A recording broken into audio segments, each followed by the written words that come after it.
आपण बघताय एबीपी माझा अर्थ बजेटचा एबीपी माझावर आता आपण उलगडून दाखवणार आहोत, कारण बजेट सादर झालेलं आहे. त्याच्यामधले कोणकोणते मुद्दे आहेत ज्याच्यामुळे आपल्याला दिलासा मिळतोय, कुठे थोडीशी निराशा झाली आहे का, हे सगळं आपल्याला बघायचंय. पण सुरुवातीचा अत्यंत महत्त्वाचा मुद्दा तो म्हणजे करदात्यांसंदर्भातला. खूप मोठ्या अपेक्षा होत्या, जसं मी मगाशी म्हटलं, पण सध्या तरी अशी स्थिती आहे की आयकरामध्ये कोणत्याही प्रकारचा बदल झालेला नाही. आणि आता आपण तज्ञांसोबत चर्चा तर करणारच आहोत. तज्ञ मान्यवर आपल्या सोबत आहेत. भाजपचे नेते प्रवक्ते आमदार अतुल भातखळकर आपल्या सोबत आहेत. उद्योजक आणि अर्थतज्ञ दीपक घैसासजी आहेत. काँग्रेसचे नेते सचिन सावंत आहेत. अर्थतज्ञ चंद्रशेखर टिळक आहेत. संजीव गोखलेसर आहेत, कर सल्लागार. नीरज हातेकर जी आहेत, अर्थतज्ञ. आणि आणखी एक खास गेस्ट माझ्या बाजूला आपल्याला दिसते, तेजश्री प्रधान, जिला आपण मालिका, चित्रपट, नाटक या सगळ्यांमधनं बघतच असतो, पण आज ती जनसामान्यांचं प्रतिनिधित्व करणार आहे. या बजेटमधनं कॉमन मॅनला, गृहिणीला, तिच्यासारख्या युवा पिढीला नेमकं काय मिळालेलं आहे, हे तेजश्रीच्या माध्यमातून हे प्रश्न आपण या सगळ्या तज्ञांकडे घेऊन जाणार आहोत. तेव्हा एक सेलिब्रिटी गेस्ट जरी ती असली तरी आज ती जनसामान्यांची प्रतिनिधी आहे. सो तेजश्रीचंही स्वागत. आणि आता ह्या सगळ्या मंडळींच्या हातात आपल्याला काही प्लॅकार्ड्स आणि स्माइलीज वगैरे दिसतात. तुम्हाला वाटेल की कदाचित काय चालू आहे इकडे, पण मी थोडंसं सुरुवातीला या सगळ्या बजेटच्या अत्यंत गंभीर अशा चर्चेकडनं थोडंसं लाइटर नोटने आपण सुरुवात करू आणि मग गंभीर चर्चा अर्थातच होणारच आहे. या मंडळींच्या हातामध्ये आपण मार्क्स दिलेले आहेत आणि स्माइलीज देखील दिलेले आहेत. तर आपण प्रत्येकाला विचारूया की या बजेटने त्यांच्या चेहऱ्यावर हास्य फुलवलंय का आणि ते किती मार्क देतात. आपण सुरुवात करूया दीपक घैसासजी यांच्यापासून. घैसास सर, चेहऱ्यावर हसू फुललेलं आहे आणि मार्क्स किती द्याल तुम्ही? 4 मार्क. ठीक आहे. आपण सचिन सावंतजी यांच्याकडे जाऊया. सचिनजी, ठीक आहे. त्याच्यानंतर अतुल भातखळकरजी. मला वाटतं सगळ्यांनी एकत्र दाखवलं तरी चालेल, स्माइलीज आणि मार्क. दोन्ही एकच आहे ना? नाही, एक नाही. 2 इकडे, 2 चेहऱ्यांवर हसू फुलत नाहीये, 4 चेहऱ्यांवर हसू फुलतंय. 3 मार्क. आणि मार्क्स सांगा प्लीज. 4 4 3 4. ओके. तेजश्री, तू बजेट म्हणजे मला वाटतं तुझ्याकडे मुद्दे देखील आहेत. ओव्हरऑल तू सॅटिस्फाय आहेस कॉमन मॅनच्या अँगलने आपण विचार केला तर या बजेटमध्ये काही जे समोर आलेले मला वाटतं दर कुठलंच वर्ष असं नसेल की जेव्हा कॉमन मॅन सॅटिस्फाईड आहे बजेट डिक्लेअर झाल्यानंतर. आणि डेफिनेटली कॉमन मॅन म्हणूनच आज मी तुमच्या समोर बसले आणि मलाही खूप अगदी बेसिक पासून प्रश्न विचारायचे. त्यातला अगदी पहिला प्रश्न मला विचारायचा आहे, काय महाग झालंय आणि कॉमन मॅन साठी काय स्वस्त झालंय? बरं, ठीक आहे, आपण विचारूया. दीपक घैसास सर, काय स्वस्त काय महाग? एकदम बेसिक प्रश्न तेजश्रीचा. आता काय महाग आणि काय स्वस्त हे पूर्वीच्या बजेटमध्ये असायचं सगळ्यांना काळजी, कारण त्याच्यामध्ये बऱ्याच प्रकारचे टॅक्सेस होते. आता जीएसटी कुठे बदल झालेला नाही आहे, त्यामुळे तशा अर्थाने काही गोष्टी महाग आणि काही गोष्टी स्वस्त होता कामा नाही आहेत, तशाच राहायला पाहिजेत. परंतु इनपुट कॉस्टमध्ये बराचसा फरक झाला आहे. त्यांनी इम्पोर्ट आणि कस्टम्स ड्युटीमध्ये बराच फरक केलेला आहे. त्यामुळे ज्या इनपुट कॉस्ट मॅन्युफॅक्चरिंगमध्ये जातात त्याच्यामध्ये जो काय बदल होईल त्याप्रमाणे वस्तू स्वस्त किंवा महाग होतील. तो प्रत्यक्ष चार्ट बघायला लागेल आणि बघायला लागेल की किती गोष्टी महाग झाल्या आहेत, म्हणजे टॅक्स वाढला आहे किंवा स्वस्त झाला आहे, आणि त्याप्रमाणे त्याचा इम्पॅक्ट ग्राहकांवर होईल. पण त्याच्या जनरली पूर्वीच्या याच्यामध्ये पॅरलन्समध्ये मला असं वाटत नाही की कोणत्याही वस्तू महाग किंवा स्वस्त होतील याच्यामुळे. बरं, हां, गोखले सरांना ऍड करायचं. छत्र्या महाग होतील कारण त्याच्यावरचं जे एक्झेम्पशन ते काढून टाकलंय. बरं. आणि दर महिन्यालाच पाऊस पडतो त्यामुळे छत्र्या लागणारच, तो एक नेगेटिव्ह आस्पेक्ट आहे.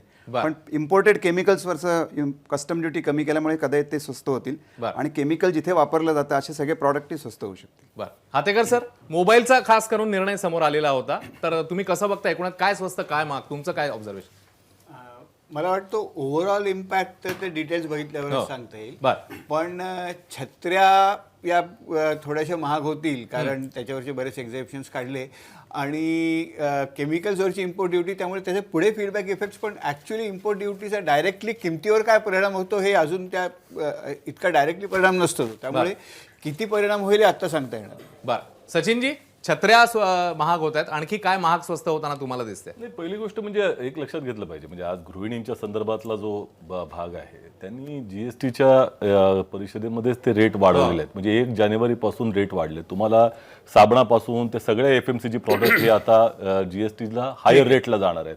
तुमच्या त्या ठिकाणी चप्पल, बूट वगैरे सगळे त्याच्यामध्ये महाग झालेले आहेत, ऑलरेडी 1 जानेवारीपासून झालेले आहेत. त्यामुळे बऱ्याच अंशानं त्यांनी वाढ केली. आज तुम्ही जे म्हणतात हे जे काही बूस्टिंग चाललंय कालपासूनचं, की फार मोठं टॅक्स कलेक्शन आम्ही झाले, जीएसटी कलेक्शन रेव्हेन्यू वाढलेला आहे. त्यातला मोठा भाग हा जीएसटीचा दर वाढवल्याने देखील झालेला आहे. आणि सगळ्यात महत्त्वाचं म्हणजे इनडायरेक्ट टॅक्सचं प्रमाण मोठ्या प्रमाणामध्ये याच्यात वाढलेलं दिसतंय. तुम्ही लक्षात घेतलं पाहिजे. त्यामुळे मला असं वाटत नाही की या संदर्भामध्ये सामान्य माणसाला काही दिलासा दिलेला आहे. तुम्ही जर डायरेक्ट टॅक्सच्या संदर्भामध्ये इन्कम टॅक्सचा बघितलं तर इन्कम टॅक्समध्येही काही दिलासा नाही. आणि हा सगळा जो वर्ग आहे, हा वर्ग कोणता आहे? सॅलरीड क्लासचा वर्ग आहे किंवा अत्यंत गरीब वर्ग आहे. त्याला या बजेटमधनं मिळालेलं नाही. आणि का नाही मिळालेला आहे हा प्रश्न त्या ठिकाणी उपस्थित होतो. याचं कारण आहे की ज्या वेळेला आपण प्रायव्हेट कन्झम्पशन हे प्री पेंडेमिक म्हणजे ज्या वेळेला 2019ला जे होतं त्याच्यापेक्षा 5% खाली आहे. लोक खरेदी करण्याची क्षमता संपलेली आहे. मग अशा वेळेला आजच्या परिस्थितीमध्ये या अर्थसंकल्पामध्ये त्याला बुस्टिंग देण्याचे जे काही प्रयत्न झाले पाहिजे होते ते दिले जात नाहीये, दिसत नाहीयेत. आणि मग ते जर झालं नाही, जर त्या ठिकाणी डिमांडच नसेल तर सप्लायला तुम्ही किती प्रयत्न करा, येणार कुठे? इन्व्हेस्टमेंट येणार कुठे? आज अर्थमंत्री म्हणाल्या स्वतः की पब्लिक एक्सपेंडिचर आम्हाला वाढवावं लागेल. कारण प्रायव्हेट एक्सपेंडिचरला त्या ठिकाणी त्यांनी घातला नाही हात. त्यांनी म्हटलं की ते त्याला एनकरेज व्हायला वेळ लागणार आहे. म्हणजे प्रायव्हेट एक्सपेंडिचर आपलं प्रायव्हेट इन्व्हेस्टमेंट येत नाहीये, पब्लिक इन्व्हेस्टमेंट तुम्ही करत राहताय. पण त्यातही तुमचा जो आउटले तुम्ही सांगता, गेल्या वेळेला 34% सांगितलं होतं. गेल्या वर्षी त्यांनी सांगितलं होतं बजेटच्या 34% आम्ही पब्लिक एक्सपेंडिचर करणार, तर तो झाला 18%.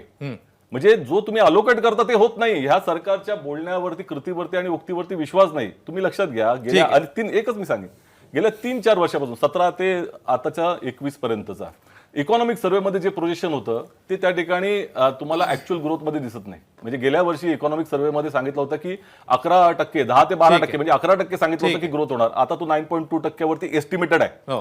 लक्षात घ्या. आणि त्यातही अनऑर्गॅनिक सेक्टरचा जीडीपी अजून आलेला नाही, कॅप्चर झालेला नाही. त्याच्यामध्ये तो वेळ लागणार आहे. आता तुम्ही 6.8% सांगितला होता की यावेळेचं टार्गेट आहे फिस्कल डेफिसिटचा. आता तेही तुम्हाला करता आलेलं नाही. 6.9% केलेलं आहे आणि तेही ऍक्च्युअल आहे की नाही माहित नाही.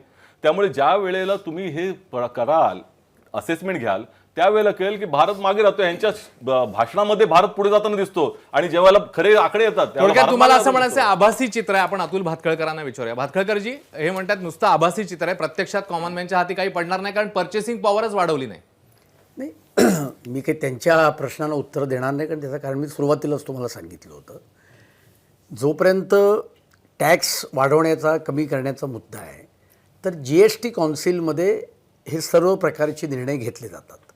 आणि आत्ता जी काही वाढ केली आहे, कमी केलं आहे, हे GST काउन्सिलने, ज्याच्यामध्ये राज्यांचे प्रतिनिधी पण असतात, केंद्राचे अर्थमंत्री पण असतात, आणि हे सगळे GST काउन्सिलचे निर्णय हे एकमताने झालेले, ते आपण लक्षात ठेवलं पाहिजे.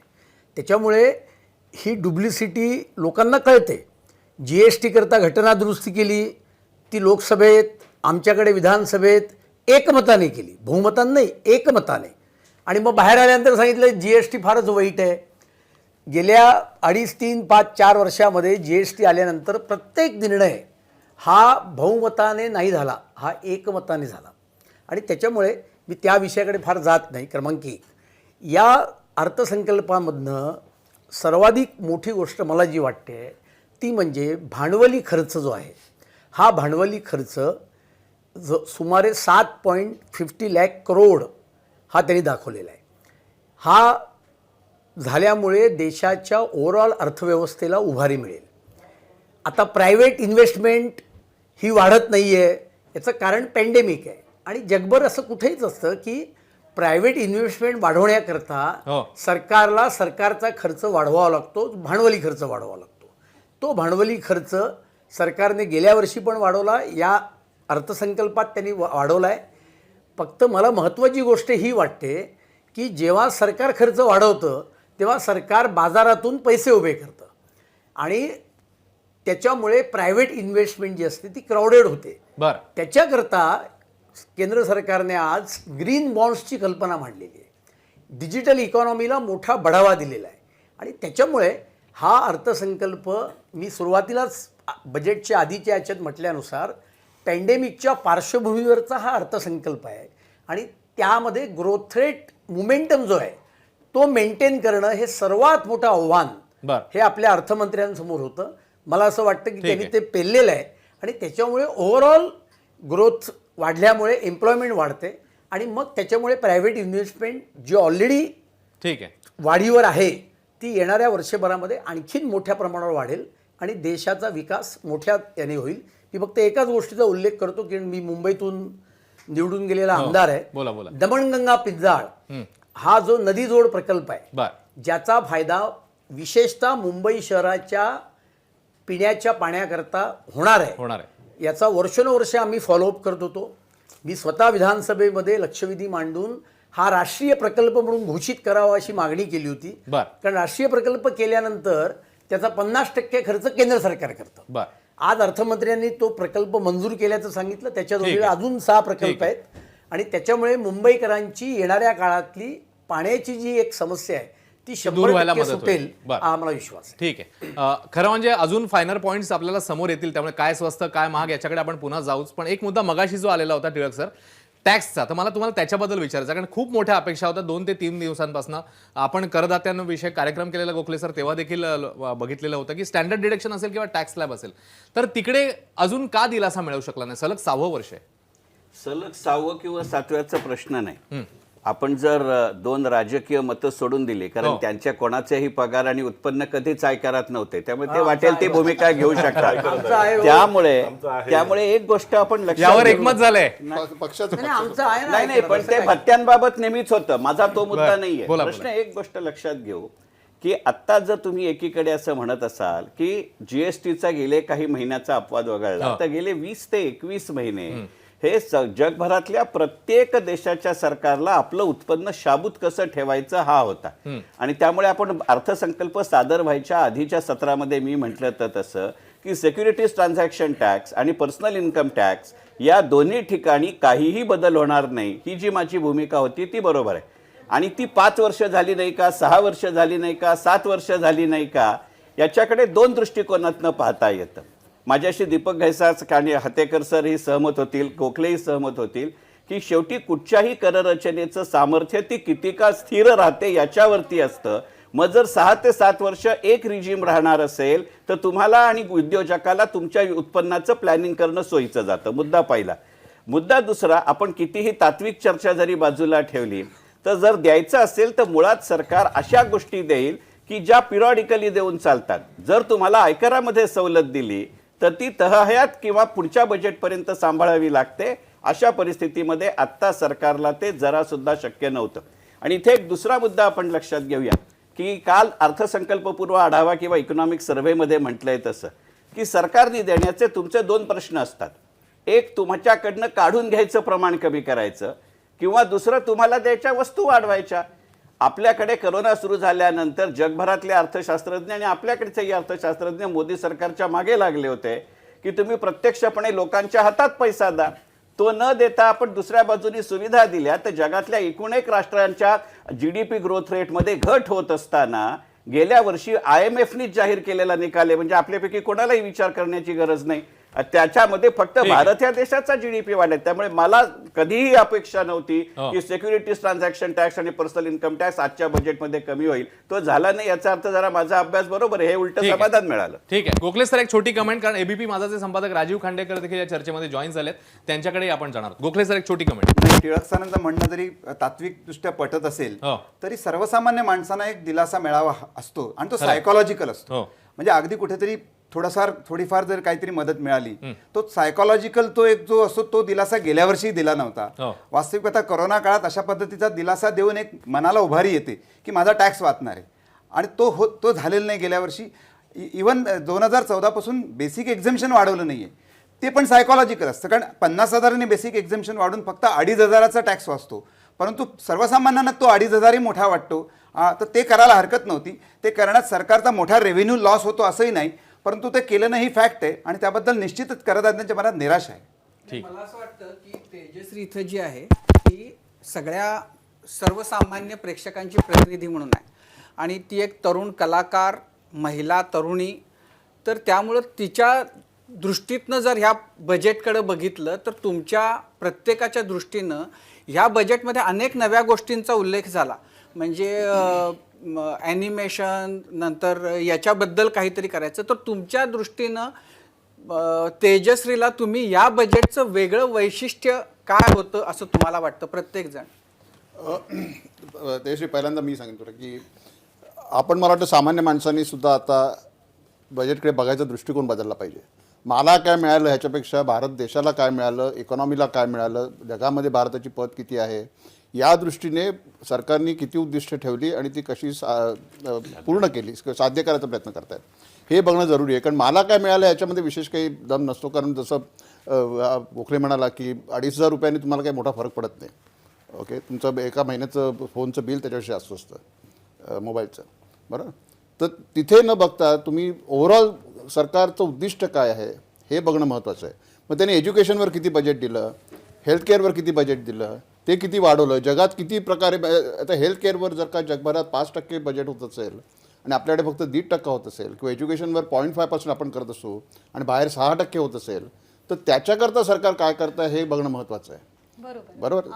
युनिव्हर्सली आपण एक बजेट ठरवतो हे मान्य आहे, पण गेल्या 2 वर्षामध्ये करोनाच्या काळामध्ये खूप कुटुंब आहेत ज्यांच्या बाबतीत आपण वैयक्तिकरित्या बोलायला गेलो तर खूप कुटुंबांमधला कर्ता पुरुष हा गमावलाय त्या कुटुंबांनी. खूप महिला, खूप जास्त प्रमाणात महिला आज विधवा झाल्यात. त्यातल्या बरीचशी घरं जी होते त्याच्यातला कर्ता पुरुष गेल्यामुळे प्रत्येक घरातल्या स्त्रीला म्हणा किंवा जे कोणी कमवत नव्हतं त्यांना आज छोटे ना मोठे लघु उद्योग म्हणा किंवा घरातून काहीतरी व्यवसाय सुरू करायची वेळ आली की काही सोर्स नाही आहे इन्कमचा. मग असं असताना अशा माणसांसाठी काही वेगळ्या योजना राबवल्या जाणार आहेत का? योग्य प्रश्न आहे. त्याच्याकरता मला वाटतं बऱ्याच योजना आधीपासून म्हणजे त्यांनी 10 लाखापर्यंतचं लोन देणं किंवा मुद्रा बँक किंवा अशा प्रकारे त्यांनी केल्या आहेत. आणि आज तू बघितलं तर 2 वर्षामध्ये माझ्या स्वतःच्या अनुभवामध्ये इतक्या जणांनी आपापले उद्योग चालू केले आहेत की जे त्यांनी कधी प्रॉब्ली विचार केला नव्हता आधी. बरोबर. आणि सरकारने काय करण्यापेक्षा आपण समाज त्याच्याकरता काय करतोय, म्हणजे आपण किती त्यांच्याकडनं माल घेतोय, हेही आपली जबाबदारी आहे ना थोडीशी. बरोबर. म्हणजे जनरली जसं मगाशी सांगितलं त्याने की डायरेक्ट फंड देण्यापेक्षा, म्हणजे एक चायनीज म्हण आहे की कोणाला तरी प्रत्येकाला मासा देण्यापेक्षा त्याला मासे पकडायला शिकवणं जास्त महत्त्वाचं आहे. त्यामुळे या लोकांसाठी माझ्या मते एंटरप्रेन्योरशिप स्किल्स, मॅनेजमेंट कशा करायचे याच्या स्किल्स हे देणं महत्त्वाचं आहे. रादर दॅन काहीतरी कॅपिटल पहिलं देणं किंवा त्यांच्या उद्योगाला बाकी कसे मदत करता येईल मला माहिती नाही, पण मार्केटिंग कसं करावं, डिजिटल फॉर्मॅट कसे वापरावे, टेक्नॉलॉजीचा वापर कसा करावा. आणि हे मला वाटतं लोकांनी ॲटलिस्ट मुंबई शहरात तर मी बघितलं आहे की आपसूक त्यांनी आत्मसात केलेलं आहे. कारण सर्व्हायवल इन्स्टिंक्ट प्रत्येकाचं असतं. कोणी आपल्यापैकी स्वस्त बसणारा माणूस नाही आहे. त्यामुळे घरातला कर्ता पुरुष गेला किंवा आईवडील गेलेली मुलं मी बघितलेली आहेत. बरोबर. तर त्या मुलांची काळजी घेणं महत्त्वाचं आहे, कारण त्यांना आता ती अर्निंग कॅपॅसिटी होऊ शकत नाही त्यांची. तर त्याच्याकरता समाजाने सुद्धा पुढे येणं महत्त्वाचं आहे. सरकारने तर करणं महत्त्वाचं आहेच, पण समाजाने सुद्धा त्याकरता करणं, सरकारकडे नुसतं बघत बसण्यापेक्षा आपण आपल्याला मदत करायला पाहिजे. सचिनजी, तुमच्याकडे येण्यापूर्वी हातेकरजी, तुम्ही तेजश्रीला काय सांगाल? ह्या बजेटमध्ये काय तुम्हाला वेगळेपण होतं, तिच्यासाठी या बजेटमध्ये काय महत्त्वाचे भाग होते? मला वाटतं यातला महत्त्वाचा भाग 2-3 आहेत. एक तर आपल्या देशापुढे एक जो मोठा, आपण मगाशी सकाळी जे बोललो होतो की छोट्या शेतकऱ्यांचा आणि शेतीचा अनवायबिलिटीचा प्रश्न. छोटे शेतकरी हा शेतीतनं उपजीविका करूच शकत नाही. तर त्यासाठी जे सप्लाय चेन स्ट्रेंथनिंग जे आहे, म्हणजे शेतीमालावर प्रक्रिया किंवा इन्फ्रास्ट्रक्चर, तर ती इन्व्हेस्टमेंट या बजेटमध्ये मला या बजेटचा एक चांगला भाग वाटला की जेणेकरून ग्रामीण अर्थव्यवस्थेमध्ये छोट्या शेतकऱ्याची सस्टेनेबिलिटी वाढू शकेल. त्याच्यानंतर दुसरा मला महत्त्वाचा भाग वाटला चांगला की कॅपेक्सचं जे सरकार म्हणतं आहे मोठ्या प्रमाणात इन्फ्रास्ट्रक्चर, त्याने गुंतवणूक झाली की रोजगार वाढतो, रोजगार वाढला की लोकांचे पगार वाढतात. त्यामुळे आपल्याला जे दारिद्र्य दिसतं त्यावर थोडासा परिणाम होऊ शकतो. पण त्याचबरोबर मला असंही वाटतं की सध्याचा क्रायसिस हा इतका वाईट आहे, स्पेशली ग्रामीण भागामध्ये, की MG नरेगासारख्या ज्या योजना आहेत त्यांच्यावर आपण काहीतरी चर्चा व्हायला पाहिजे होती. आणि ती गुंतवणूक, नरेगा हा शब्दही आला नाही. आज भारतामध्ये मोठ्या प्रमाणात, म्हणजे गेल्या 2 वर्षामध्ये खूप मोठ्या प्रमाणात लोक नरेगावर कामाला गेले म्हणून टिकले, म्हणून अर्थव्यवस्था टिकल्या. तर आज मला वाटतं त्याचा थोडासा एक चर्चा आणि ग्रामीण अर्थव्यवस्थेचं रिकन्स्ट्रक्शन कसं करायचं. आणि घैसा सर मला म्हणाले हे मान्य आहे की आपल्याला इन्फ्रास्ट्रक्चर, स्किलिंग वगैरे ह्याच्यामधनं या क्रायसिस, पण हा एक इमिजिएट क्रायसिस आहे ना. म्हणजे आत्ता ज्यांच्या घरातले कर्ते पुरुष गेले आहेत त्यांना स्किलिंग होईल, काही वेळ लागेल त्या काळात. तर त्या मधल्या काळामध्ये आपल्याला एक त्यांना काहीतरी सपोर्ट मेकॅनिझम पाहिजे होता आणि तो मला वाटतं कदाचित त्या बजेटमध्ये दिसणं आवश्यक होतं. सचिनजी, तुम्ही जे मगाशी तो प्लॅकार्ड जे होतं तुमच्या हातामध्ये, तुमचा हातामधला ते रडका चेहरा होता, तर का म्हणजे तेजश्रीला ते बघून असं नवल वाटलं असेल की तो तुमच्या हातातला चेहरा रडका का? तिला काही मिळालं नाहीये का या बजेटमधनं? तुम्ही एक लक्षात घ्या, म्हणजे या 2 वर्षामध्ये काय झालं हे जर तुम्ही पुन्हा जर आठवण्याचा प्रयत्न केला तर त्यामध्ये जवळपास 84% घरांमधलं इन्कम खाली झालेलं आहे, कमी झालेलं आहे. या देशामधले जवळपास 5 कोटी लोक ही ॲब्जेक्ट प्रॉवर्टी म्हणजे अति गरिबीमध्ये गेलेले आहेत. या सॅलरीड क्लासमधला जवळपास 50% वर्ग हा जॉबलेस झालेला आहे. या देशामधला बेरोजगारीचा दर हा 7.9% आहे, जो गेल्या 47 वर्षामधला सगळ्यात जास्त आहे. लेबर पार्टिसिपेशन, मी गेल्या मगाशी सातारा बोललो की लेबर जो फोर्स पार्टिसिपेशन रेशो आहे हा 40%वर आलाय, जो जगामध्ये कमी आहे. म्हणजे 60% लोक एम्प्लॉयमेंटच्या बाहेर आहेत. आता ह्या सगळ्या वर्गाला जर तुम्ही काही दिलासा दिला नाही तर त्यांची क्षमता कशी वाढणार खर्च करण्याची आणि त्यातनं उभारी कशी येणार. आता तुम्ही कर्ज म्हणला तर 2014 साली ज्या वेळेला आम्ही सरकार सोडलं होतं 53 लाख कोटी देशावरती कर्ज होतं. आज 1,36,000 कोटी 1,36,000 लक्ष कोटी कर्ज आहे.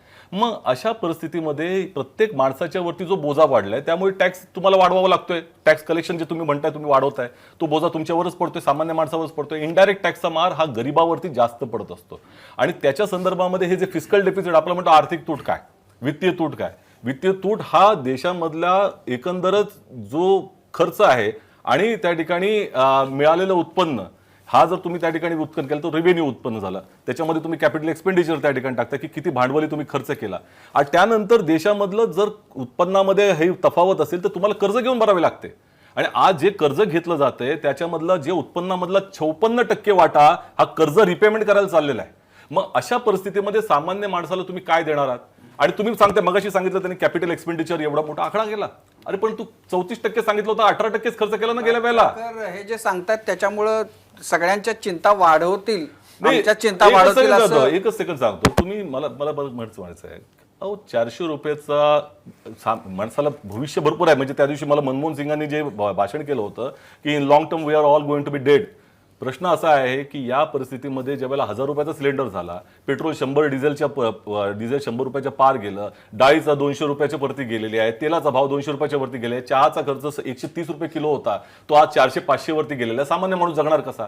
मग त्यावेळेला हा प्रश्न विचारला तर तो त्या ठिकाणी त्याला सांगायचं की नाही भविष्य तुझं चांगलं राहील. अरे तो भविष्यासाठी जगला तर ना. मग आज जगत नाहीयेत माणसं आणि मग जगत नाही तर त्यांना दिलासा काय देणार तुम्ही. या बजेटमध्ये काय होतं सामान्य माणसासाठी. भातकळकर, माझा आणि तेजश्रीचा हा प्रश्न की जे आता सचिन सावंतांनी सांगितलं की सर्वसामान्य माणसाला जगण्यासाठी या बजेटने काही जागा ठेवलेली नाही असं त्यांचं म्हणणं आहे. आणि गेल्या 2 वर्षात हे पण झालंय प्रत्येक क्षेत्र, म्हणजे आमचं क्षेत्र असं नाही तर IT म्हणा, बाकीची क्षेत्र म्हणा, हे करोनाचं कारण पुढे करून सर्वसामान्य माणसांना जी अपेक्षित सॅलरी आहे त्यापेक्षा पण आपण सॅलरीज कमी केल्यात. पण आपण म्हणतोय की आपण बाकीचे दर कमी केलेले नाहीयेत. आणि प्रत्येक जण, मग तो 10,000 कमावणारा असो किंवा 1,00,000 कमावणारा असो, प्रत्येकाची एक त्या कमवलेल्या इन्कमवरून एक महिन्याची गोष्ट ठरलेली असते ना. तर मग असं असताना खूप माणसं जी आज वर्क फ्रॉम होम करायला लागलेली आहेत, तर अशी माणसं आहेत त्यातल्या माझ्याच ओळखीतल्या खूप लोकांना जे वर्क फ्रॉम होम करतात त्यांना 50%च सॅलरी मिळेल असं सांगितलं जातं. किंवा बऱ्याच IT ऑफिसेसमध्ये असं झालंय की वर्क फ्रॉम होम सुरू झाल्यानंतर लक्षात आलंय की अरे घरून निभावतंय आपलं काम तर सगळंच कंपनीचं होत आहे. मग खूप लोकांचे जॉब्स पण गेलेले आहेत. मग तुम्ही आत्ता जो मुद्दा काढला तोच मला विचारायचा आहे की पुढे जाऊन देशाचं भलं होईल हा मुद्दा आला.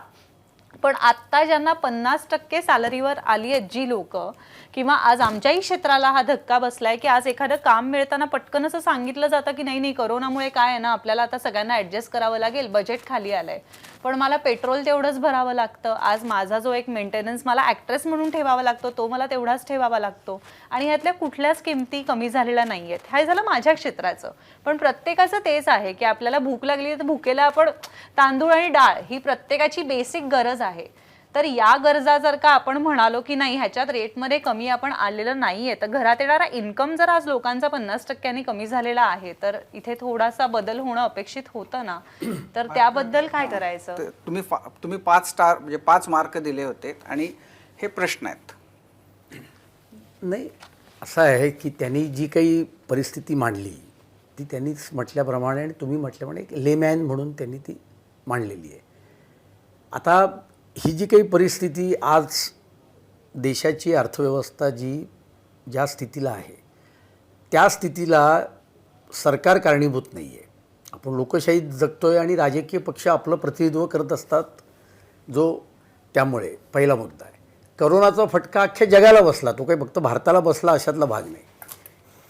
आणि म्हणून मी सुरुवातीलाच म्हटलं की या सर्व कालखंडात सरकारी खर्च वाढला. कशामुळे वाढला?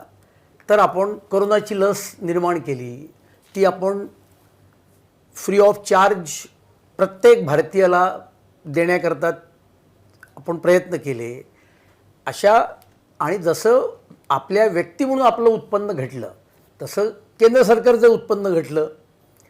शेवटी 2 मिनटं मला पूर्ण करू दे. नाही, माझं असं म्हणजे ते सांगाच, फक्त मला असं म्हणायचं आहे की म्हणजे तुमच्या दृष्टीनं सर्वसामान्यांसाठी या बजेटचं वेगळेपण काय होतं तेही सांगा. मी सुरुवातीला सांगितलं की या अर्थसंकल्पाचं वेगळेपण म्हणा किंवा अर्थसंकल्पातलं सर्वात मोठं आव्हान हे होतं की महागाई वाढू न देता ग्रोथ मोमेंटम ज्याच्यामुळे रोजगाराची निर्मिती होते तो कसा मोमेंटम ठेवायचा आणि तो कसा वाढवायचा, हे सर्वात मोठं आव्हान देशाच्या अर्थमंत्र्यांसमोर होतं आणि आहे. आणि त्याच्याकरता कारण ग्रोथ कशी वाढवणार, तर ग्रोथ वाढवण्याकरता सुरुवातीला सरकारला खर्च करावा लागतो.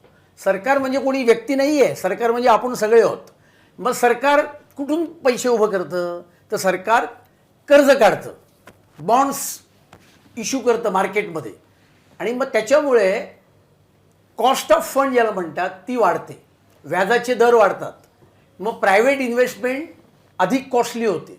जसं दीपक घैसासांनी सांगितलं की त्या चिनी म्हणीचा उल्लेख करत की गृहकर्जावरचं जो दर आहे तो कमी करायचा आहे तर तो वाढवायचा आहे आपल्याला, तर तो आपल्याला कमी केला पाहिजे. तो कमी केल्याने जास्ती लोक घरं घेतील.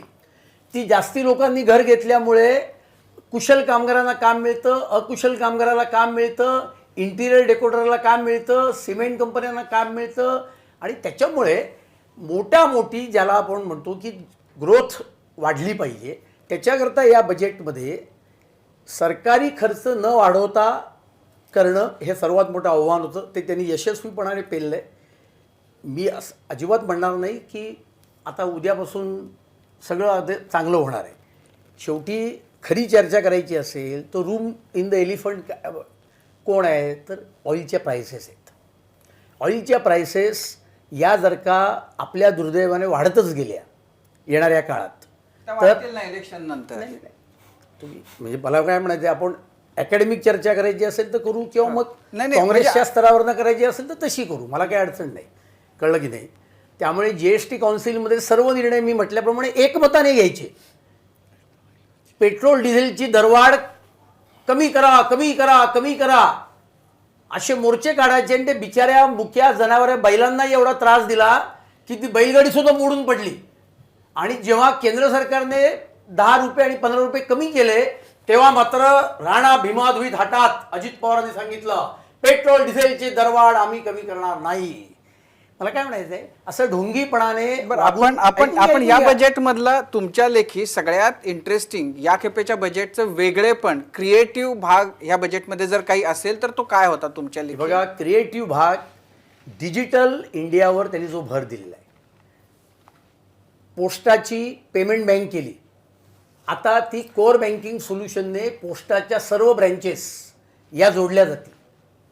म्हणजे काय खूप बोलायचं ठरवलं तर तुम्हाला ते आवडणार नाही, कारण तुमचं सगळं फास्ट फूडसारखं असतं, त्याच्यामुळे क्रिप्सी बोलता येणार नाही. आणि त्यामुळे अर्थव्यवस्था ही एखाद्या अर्थसंकल्पाच्या आधारावर त्याचं सगळं वर्णन आणि मूल्यमापन करता येत नाही. मी तुम्हाला सांगतो त्याला 100 गोष्टी आहेत.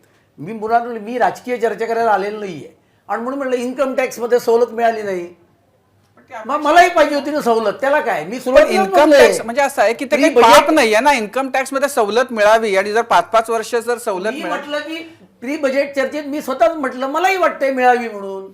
पण त्यामुळे त्याच्याबद्दल जर कोणी नाराजी व्यक्त केली तर त्याच्याबद्दल मी कुठे म्हणतोय, मी कधी म्हटलं की त्यांनी नाराजी व्यक्त समजा कोणीतरी केली तर ते ठीक आहे ना, त्यात काही शेवटी पगार मिळवणाऱ्या माणसाला असं वाटतं की आपलं मर्यादित उत्पन्न आहे, त्यातून सवलत मिळावं तसं वाटणं फार त्याच्यामुळे सांगतोय की जी अर्थव्यवस्थेची आज स्थिती आहे, शेवटी पॅन्डेमिकचा सर्वाधिक फटका कोणाला बसला, तो गरिबाला बसला. इन्फॉर्मल इकॉनॉमी ज्याला म्हणतात त्या लोकांना बसला. हातेकरांनी ज्या गोष्टीचा उल्लेख केला त्या गोष्टीचा उल्लेख जरी अर्थमंत्र्यांनी केला नसला तरी आता मनरेगाची जी डिमांड आहे ती आता स्टेबिलाईज झालेली आहे. पहिल्या आपल्या लॉकडाऊन नंतर ती प्रचंड वाढली, पुन्हा खाली आली, सेकंड लॉकडाऊनला परत वाढली आणि आता ती स्टॅबिलाइज झाली. मोदी सरकारचं वैशिष्ट्य काय आहे मी तुम्हाला सांगतो की मनरेगामधलं सर्व पेमेंट आता हे डिजिटल पेमेंट केलं. तो जो मजूर काम करतो त्याच्या खात्यावर थेट पैसे जातात. ऐकून घ्या, मला पूर्ण करू, 2 मुद्दे मांडतो मी, कळलं की नाही. दुसरा मुद्दा, याच्यामध्ये ॲसेट क्रिएशन हे गेल्या 7 वर्षात मनरेगाच्या माध्यमातून हे झालं. आणि आता राजकीय मुद्दा तुम्हाला वाटेल, पण मी तो परवाच, मी आत्ता पेपरचं नाव विसरलो, पण मी चुकत नसेल तर इकॉनॉमिक टाइम्सला मला हातेकर करेक्ट करतील, मनरेगाच्या संदर्भातला एक लेख आला होता. मनरेगामधलं वेजेस हे मिनिमम वेजेसच्या दराने दिलं जातंच असं नाही. ही धक्कादायक वास्तव आहे. पण सर्वाधिक काय आपण ज्याला म्हणतो वेजला काय म्हणतात, पगार, वेतन हे उत्तर प्रदेशमध्ये दिलेलं आहे. त्यातला महाराष्ट्राचा रेकॉर्ड बघा काय आहे तो, त्या लेखात. आणि त्याच्यामुळे अर्थसंकल्प हा देश प्रगतीच्या पथावर आहे. आपण लक्षात ठेवलं. राजकीय एकच मुद्दा फक्त मनरेगाच्या संदर्भात बोलतायत. या वर्षी म्हणजे आता जवळपास 30,000 कोटीनं बजेट कमी करून टाकले मनरेगाचं. ही वस्तुस्थिती आहे ना. ज्यावेळेला डिमांड वाढलेली आहे, 24% वरती गेलेली आहे हाऊस होल्डची, मग कमी झालं आहे. त्यामुळे ही वस्तुस्था विसंगती जी आहे बोलण्यामध्ये आणि याच्यामध्ये ती दिसते. आणि मला असं वाटतं की थोडंसं लार्जर, म्हणजे हा नुसता भाग नाही आहे. आपण आता जर ग्रोथचा विषय केला तर ग्रोथच्या वरती करतोय काय आपण ह्या संदर्भामध्ये बघितलं तर एके ठिकाणी तुम्ही जर लायसन्स राज बंद केलं, त्याला शिव्या घातल्या एवढे वर्ष, आता आत्मनिर्भर भारत चालू केलं तुम्ही, 3200 तारीफ टाकलेले आहेत तुम्ही या संदर्भामध्ये. आज या देशामधला FDI 26% घटला या वर्षी. त्याच्यावरती आपण बोलणार आहोत का घेतला फॉरेन डायरेक्ट इन्व्हेस्टमेंट? तुमचा सोशल केवॉस चाललेला आहे, कम्युनल हार्मोनी या देशामध्ये नाही. कोण येणार आहे तुमच्याकडे? तुम्ही त्या ठिकाणी कुठल्याही इंटरनॅशनल ट्रेडमध्ये पार्टिसिपेट करत नाही. ते RCEP मधनं ते केलं नाही तर ठीक आहे, पण कुठल्याच 8 वर्षामध्ये एकाही रिजनल ट्रेडमध्ये पार्टिसिपेट केलेलं नाही. तर कोण इन्व्हेस्टर येणार तुमच्याकडे आणि ज्या वेळेला त्याला ह्या अडचणी त्या ठिकाणी सामोरं जावं लागणार आहे? आज तुमच्याकडे डिमांड नाही आहे, मग तरी कोण इन्व्हेस्टेड येणार आहे? आज एकच गोष्ट सांगेन फक्त, पुढचं एस्टिमेट आहे 8 ते 8.5% ग्रोथचा, जो इकॉनॉमिकल सर्व्हेने सांगितलेला आहे. त्यासाठी जवळपास 38% जास्त इन्व्हेस्टमेंट लागणार आहे या देशामध्ये GDPच्या. ती इन्व्हेस्टमेंट याच्यामध्ये येत नाही आहे. मग तुम्ही कसलं देणार? पण ते 8% लक्ष काही आपण गाठू शकणार नाही असं तुम्हाला म्हणायचं. मला चंद्रशेखरजी, क्रिप्टोच्या बद्दल बरंच काही या बजेटमध्ये आलं. तर क्रिप्टो आता म्हणजे काय, आता वास्तव आपल्या आयुष्यात आता स्थिरावले येऊन असं म्हणायचं, त्याचा काय तुम्ही कसा अर्थ लावता त्याचा? नाही, क्रिप्टो तुम्हाला आवडो न आवडो, जसजसं आपण काय केवळ राष्ट्रीय अर्थव्यवस्था म्हणूनच जागतिक पातळीवरती गेलोय अशातला भाग नाही. गेल्या 2-2.5 वर्षामध्ये सचिनजींचा मुद्दा थोडा घेतो मी, कारण त्याला क्रिप्टोची मोठ्या प्रमाणावरती बॅकग्राऊंड आहे. सचिनजी जे म्हणले की FDI गेल्या 2-2.5 वर्षात आपल्याकडे आली नाही, पण 2 गोष्टी एक लक्षात घेऊ. मला यांच्या राजकीय मारामारीत काही घेणं नाही, कारण मला एक मिनिट मला जरा बोलूया. मी तुम्ही बोलत असताना मी 1 सेकंदही बोललेलं नाही, पण या वेळेला एक लक्षात घ्या की कधी नव्हे ती आत्ता आपली $630 बिलियन फॉरेन एक्सचेंज रिझर्व्ह आहे. जर FDI आली नसती तर तो 630 झाला नसता. त्या एकट्या FDIनी झालेली नाही, पण ती झाली आहे. एक दुसरी गोष्ट आपण लक्षात घेतली पाहिजे की आपल्याकडे काय नाही, याच्या बरोबरीनं गेल्या 2-2.5 वर्षामध्ये करोनाच्या काळामध्ये जगभरातच निर्बंध येणं ते सैल होणं, निर्बंध येणं ते सैल होणं, ही इतकी मोठी भानगड झाली की त्यामुळे साधारणपणे जागतिक वित्त संस्थेमध्ये जी लोक पैसे फिरवत राहतात त्यांच्या अनेक महत्त्वाच्या देशांच्या मध्यवर्ती बँकांनी सुद्धा सोन्यामध्ये पैसे साठवत राहिले. आणि त्यामुळे तुमच्या असं लक्षात येईल की सोन्याचे भावही बदलत राहिले. आणि शेवटी सगळी गुंतवणूक एकाच वेळेला सगळ्याच माध्यमात जात नसते, हा पहिला मुद्दा. आणि ह्या पार्श्वभूमीवरती क्रिप्टोसारखी करन्सी, जेव्हा अगदी चीननं सांगितलं, चीनच्या कमोडिटी मार्केटमध्ये क्रिप्टो करन्सी हे सर्वमान्य मूल्य मानलं जातं. म्हणजे जसं बाकीच्या जागतिक अर्थकारणामध्ये डॉलरला कुठचाही पॅरलल नाही तसं केलं जातं. पण त्या चीननंही सांगितलं की आम्ही हे पेमेंट ऑफ इन्स्ट्रुमेंट म्हणून मानायला तयार नाही, पण इन्व्हेस्टमेंट म्हणून मानायला तयार आहोत. त्यामुळे तुमची इच्छा असू दे नसू दे, ती आपल्याच देशात नव्हे जगभरात आहे. आता प्रश्न इतकाच आहे की खरं सांगायचं म्हणजे क्रिप्टोचं आपल्याकडे कुठचीही संविधानिक रचना नाही आहे.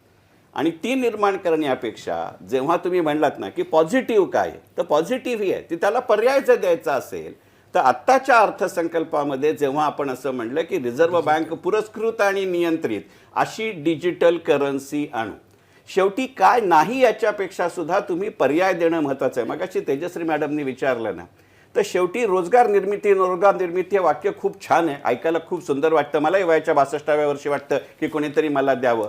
शेवटी तुमची क्षमता काय, म्हणजे वर्किंग पॉप्युलेशनच्या कपॅसिटीज आणि स्किल्सचा विचार करावा लागतो. मग जर तुम्हाला टी व्हीवरच्या जाहिरातीसाठी एखादी इन्स्टिट्यूट सांगते मी माझ्या मुलाला अमुक शिकवलं, त्या दृष्टिकोनातनं संपूर्ण डिजिटल सर्व्हिसेस आणि मगासचा जो मुद्दा आहे तो मी अतुल भातखळकरांचा मुद्दा थोडा वेगळ्या पद्धतीने घेतो. ते या अर्थसंकल्पाचं आणि त्या निमित्ताने उत्पन्नाचं नवीन साधन आहे. ते जे म्हणले ना Indian postal payment bank core banking देते, त्याच्या पुढचं जाऊन सांगतो, कारण मी 10 वर्ष नॅशनल पेन्शन सिस्टमचा राष्ट्रीय प्रमुख म्हणून काम केलं आहे. इंडियन पोस्टल पेमेंट बँक ही पूर्णपणाने कम्प्युटराइज्ड बँक आहे. त्यांचा जॉग्राफिकल स्प्रेड आणि टेक्निकल स्प्रेड एवढा मोठा आहे की HDFC बँकेने त्यांच्याशी हातमिळवणी केली. ही उलटी गंगा आहे. यातनं निर्माण होणारं याचं पुढचं पाऊल सांगतो मॅडम, जे नाही निर्माण करता येत त्याच्यापेक्षा वयानुरूप जर तुम्हाला रोजगार द्यायचा असेल त्याची कुठेतरी सुरुवात करावी लागते, कारण सगळं एकटं सरकार करणार नाही, राज्य सरकारी नाही, केंद्र सरकारी नाही. ज्या वेळेला आपण असं म्हटलं की 75 बँकिंग युनिट्स डिजिटलाइज्ड करू, हे 75 हा स्टार्टिंग पॉईंट आहे. शेवटी मी पहिल्यांदा म्हटलं तसं एका वर्षाच्या अर्थसंकल्पाच्या अस्तित्व काळात तुम्ही 7 लाख करू शकत नाही. या दृष्टिकोनातनं कालानुरूप ज्याला कमी स्टार्टअप कॅपिटल लागेल आणि जस्टेशन पिरियड कमी आहे असे अनेक उद्योग या निमित्तानं सुरू होऊ शकतात. क्रिप्टो करन्सीचा फक्त मला एक वाक्य घ्यायचं. क्रिप्टोला जोडूनच मग तुम्ही त्या उत्तरात ऍड करा, क्रिप्टो करन्सीवर 30% टॅक्स लावलेला आहे, तर त्याच्यातनं सरकार काय सुचवू इच्छित? त्याच्यामधनं सरकार काहीही पैसा मिळवणार नाही. एक अत्यंत साधं उदाहरण सांगतो की शेवटी प्रत्येक गोष्ट मला किती मिळते हे पाहावं लागतं. आज आपल्या देशात ती नियंत्रित नसली तरी सुद्धा त्याच्यावरती गुंतवणूक करणारी अनंत माणसं आहेत. आणि आपण क्रिप्टो करन्सी असं म्हणतो, बिटकॉईन असं म्हणतो, पण खरं सांगू का, जगामध्ये 178 प्रकारच्या क्रिप्टो करन्सी असतात आणि त्या सगळ्याला मिळून बिटकॉईन्स म्हणतात. आणि आपल्याच देशात नव्हे, गेल्या 18 महिन्याच्या काळामध्ये एकूण 78% लॉसेस झालेले आहेत. मग त्या लॉसेसमध्ये जायचं नसेल तर तुमची जर कॉस्ट ऑफ ट्रान्झॅक्शन वाढवली तर लोक त्या प्रमाणात कमी जातील, यात नाही. आणि त्यामुळे मला पूर्ण खात्री आहे, ह्याची सविस्तर वृत्तपत्र कागदपत्र पाहावी लागतील, पण जेव्हा बजेट डॉक्युमेंट्स येतात मला पूर्ण खात्री आहे की या क्रिप्टो करन्सीवरच्या 30% समोर अमुक एक रक्कम गोळा करावी असं उद्दिष्ट ठेवलंच नसेल. एक प्रिव्हेंटिव्ह मेजर, शेवटी दरवेळेला कायदा करणं, तुरुंगात टाकणं, बंदी घालणं, याच्या बरोबरीने त्याचे न करणं हे खार्चिक करणं हे काम असतं. त्या दृष्टीने ते 30% कार, बाकी काही नाही. डिटरंट. याच्यामध्ये आपण मुद्दा लक्षात ठेवला पाहिजे की मोदी सरकार इतकं प्रोएक्टिव्हली, कारण क्रिप्टोवर बंदी घालावी, रेग्युलेट करावं का नाही करावं, या सर्व विषयावर तज्ज्ञांचे मतभेद आहेत. आणि त्याच्यामुळे सरकारने ताबडतोब डिजिटल या मार्गातून मार्ग काढला, जे RBI रेग्युलेटेड आहे, जे म्हणजे चंद्रशेखर टिळक अर्थतज्ञ आहेत, मी तर खाली काम करणारा एक कार्यकर्ता आहे. तुम्हाला माहीत नसेल पण या क्रिप्टो करन्सीच्या भानगडीमध्ये किती तरुणांनी किती लॉस सहन केले आहेत आणि त्यातून व्यसनं आणि सायकोलॉजिकल प्रॉब्लेम काय झाले ते मला माहिती आहे. आणि त्यामुळे आजच्या या निर्णयाचं मी स्वागत करतो. मी तुम्हाला याच्यामध्ये आणि सर्वसामान्यांसाठी मगाशी मी वाचलं की आपलं रिझर्व्ह बँक आता डिजिटल रुपया इंट्रोड्यूस करते, तर हे थोडंसं उलगडून आपल्या सर्वसामान्यांसाठी तुम्ही सांगू शकलात तर? चंद्रशेखर म्हणाल ना की ही आपली भारताची क्रिप्टो करन्सी असेल. ओके, मी त्याला आता बिटकॉईन जशी आहे तशीच आपली भारताची करन्सी असेल. That is a investment opportunity for us. आणि ते ऑफिशियल आहे. अच्छा. आणि तो ॲसेट आहे तुमचा. फक्त त्याचा चलनात किती वापर करता येईल ह्याचा तो पूर्ण स्कीम बघितल्यानंतर सांगता येईल की मला पेमेंट तुला सिनेमात काम केल्याबद्दल क्रिप्टो करन्सीमध्ये देता येईल का, आणि तुला त्याचा पुढे वापर करता येईल का, हा त्याचा डिटेल्स बघायला लागतील, त्याची स्कीम काय आहे. संजीवजी म्हणजे नाही त्याच्याबद्दल हा नाही, फक्त ह्याच मुद्द्याला घेऊन संजीवजी की डिजिटल रुपया म्हणजे काय हे आपल्या बऱ्याचशा प्रेक्षकांनाही माहिती नसेल की ते नेमकं असतं काय आणि ते म्हणजे काय भानगड असते. जर ती वापरता येणार नसेल तर त्याची नाही, मला वाटत नाही असं वापरता येणार नाही, कारण त्या वापर नसेल तर त्या करन्सीला काही अर्थ नाही. पण म्हणजे काय डिजिटल रुपया, एक साधं उदाहरण सांगतो म्हणजे त्याच्या जवळपास जाईल. मी म्हणलं तसं त्याची कायदेशीर तरतूद पाहावं लागेल. आपण जेव्हा ओला मनी सारखा पॉकेट मनी वापरतो की नाही, की यू आर ट्रान्सफरिंग इट, ह्याचा अर्थ तुम्ही त्या दिवशी वापरलं पाहिजे असं नाही. तुम्ही सांगता मी आता नव्याने नाही देत, ओलाला मी देतो. आत्ता आपण फास्टॅग वापरतो. Right. त्या अकाउंटमध्ये तुम्ही पैसे भरलेले असतात, ज्या ज्या वेळेला तुमचं वाहन त्यातनं जातं तेव्हा ते डेबिट होत राहतं. अशा पद्धतीची डिजिटल करन्सी होते. मगाशी दीपक घैसास म्हणले तसं की I am giving you one additional investment instrument. याचा सगळ्यात महत्त्वाचा फायदा असा असतो की साधारणपणे कुठच्याही इन्व्हेस्टमेंटमध्ये आपण रेट ऑफ रिटर्नसाठी काही लॉक इन पिरियड ठेवतो, डिजिटल करन्सीमध्ये तो असणार नाही. हे साधारणपणे तुम्ही जागतिक जे आता स्वरूप. उदाहरण दिलं ओला मनी किंवा फास्टॅग साठी, तर त्याच्यासाठी तुम्ही तुमच्या अकाउंट मधले पैसे इकडनं उचलून तिकडे ट्रान्सफर करता, तर मग ती करन्सी आणि डिजिटल रुपया. मी तुला साधं उदाहरण देतो की बिटकॉइन म्हणजे काय असं, म्हणजे कोणालाही समजायला असं आहे. तुम्हाला नंबर ऑफ बाईट्स माहिती आहेत तुला. ओके, तर 64 बाईट्स जर का घेतले आणि त्याच्यामध्ये एक एक एक एक असं 64 टाइम्स केलं, तो एक कॉइन झालं ते. मग 1 2 2 2 केलं कॉइन झालं. अशी जर का 32ची तू परमिटेशन कॉम्बिनेशन बघशील किती असतील तर मिलियन्स ऑफ कॉम्बिनेशन असतील. त्याला कॉइन मायनिंग म्हणतात.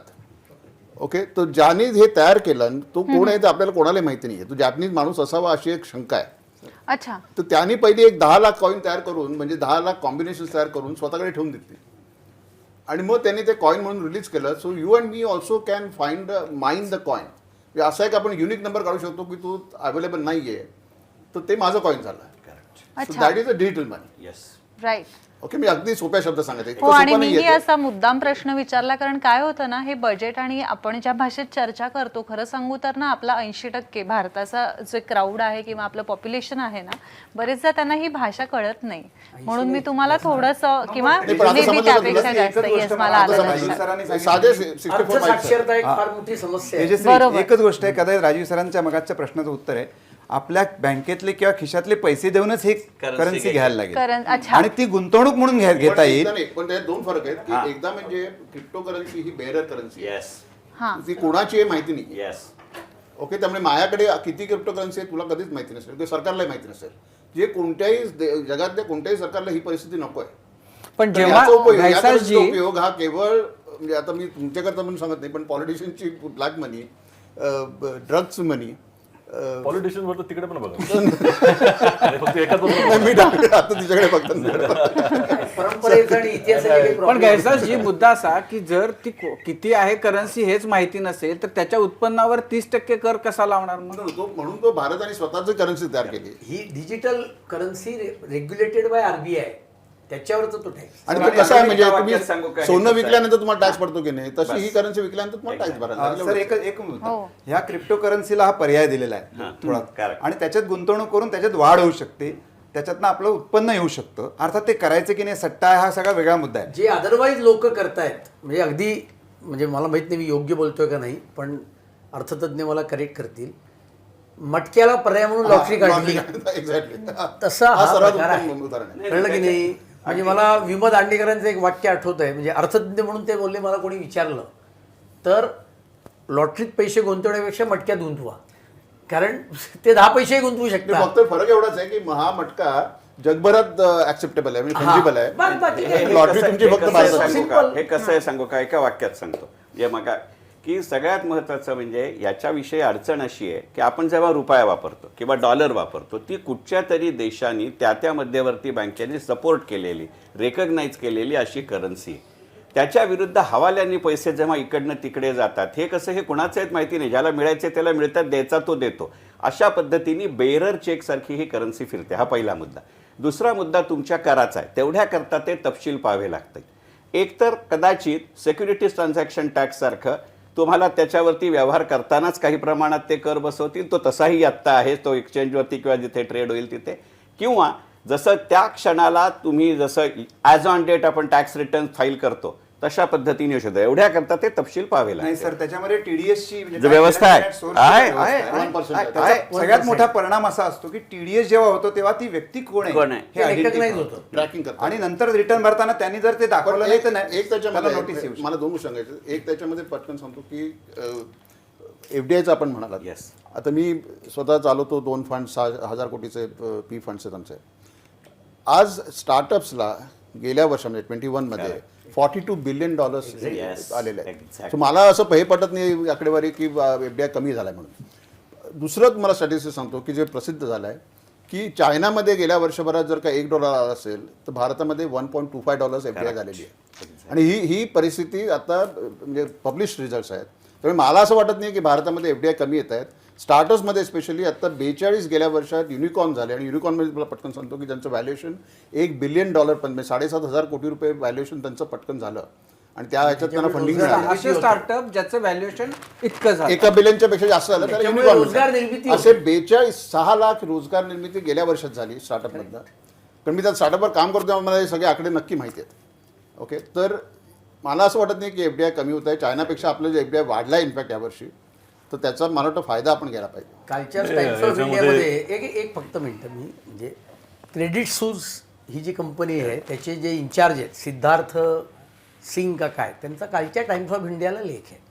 ते काही RSS BJP वगैरे काही संबंध नाही, सरकारशी त्यांचा काही संबंध नाही.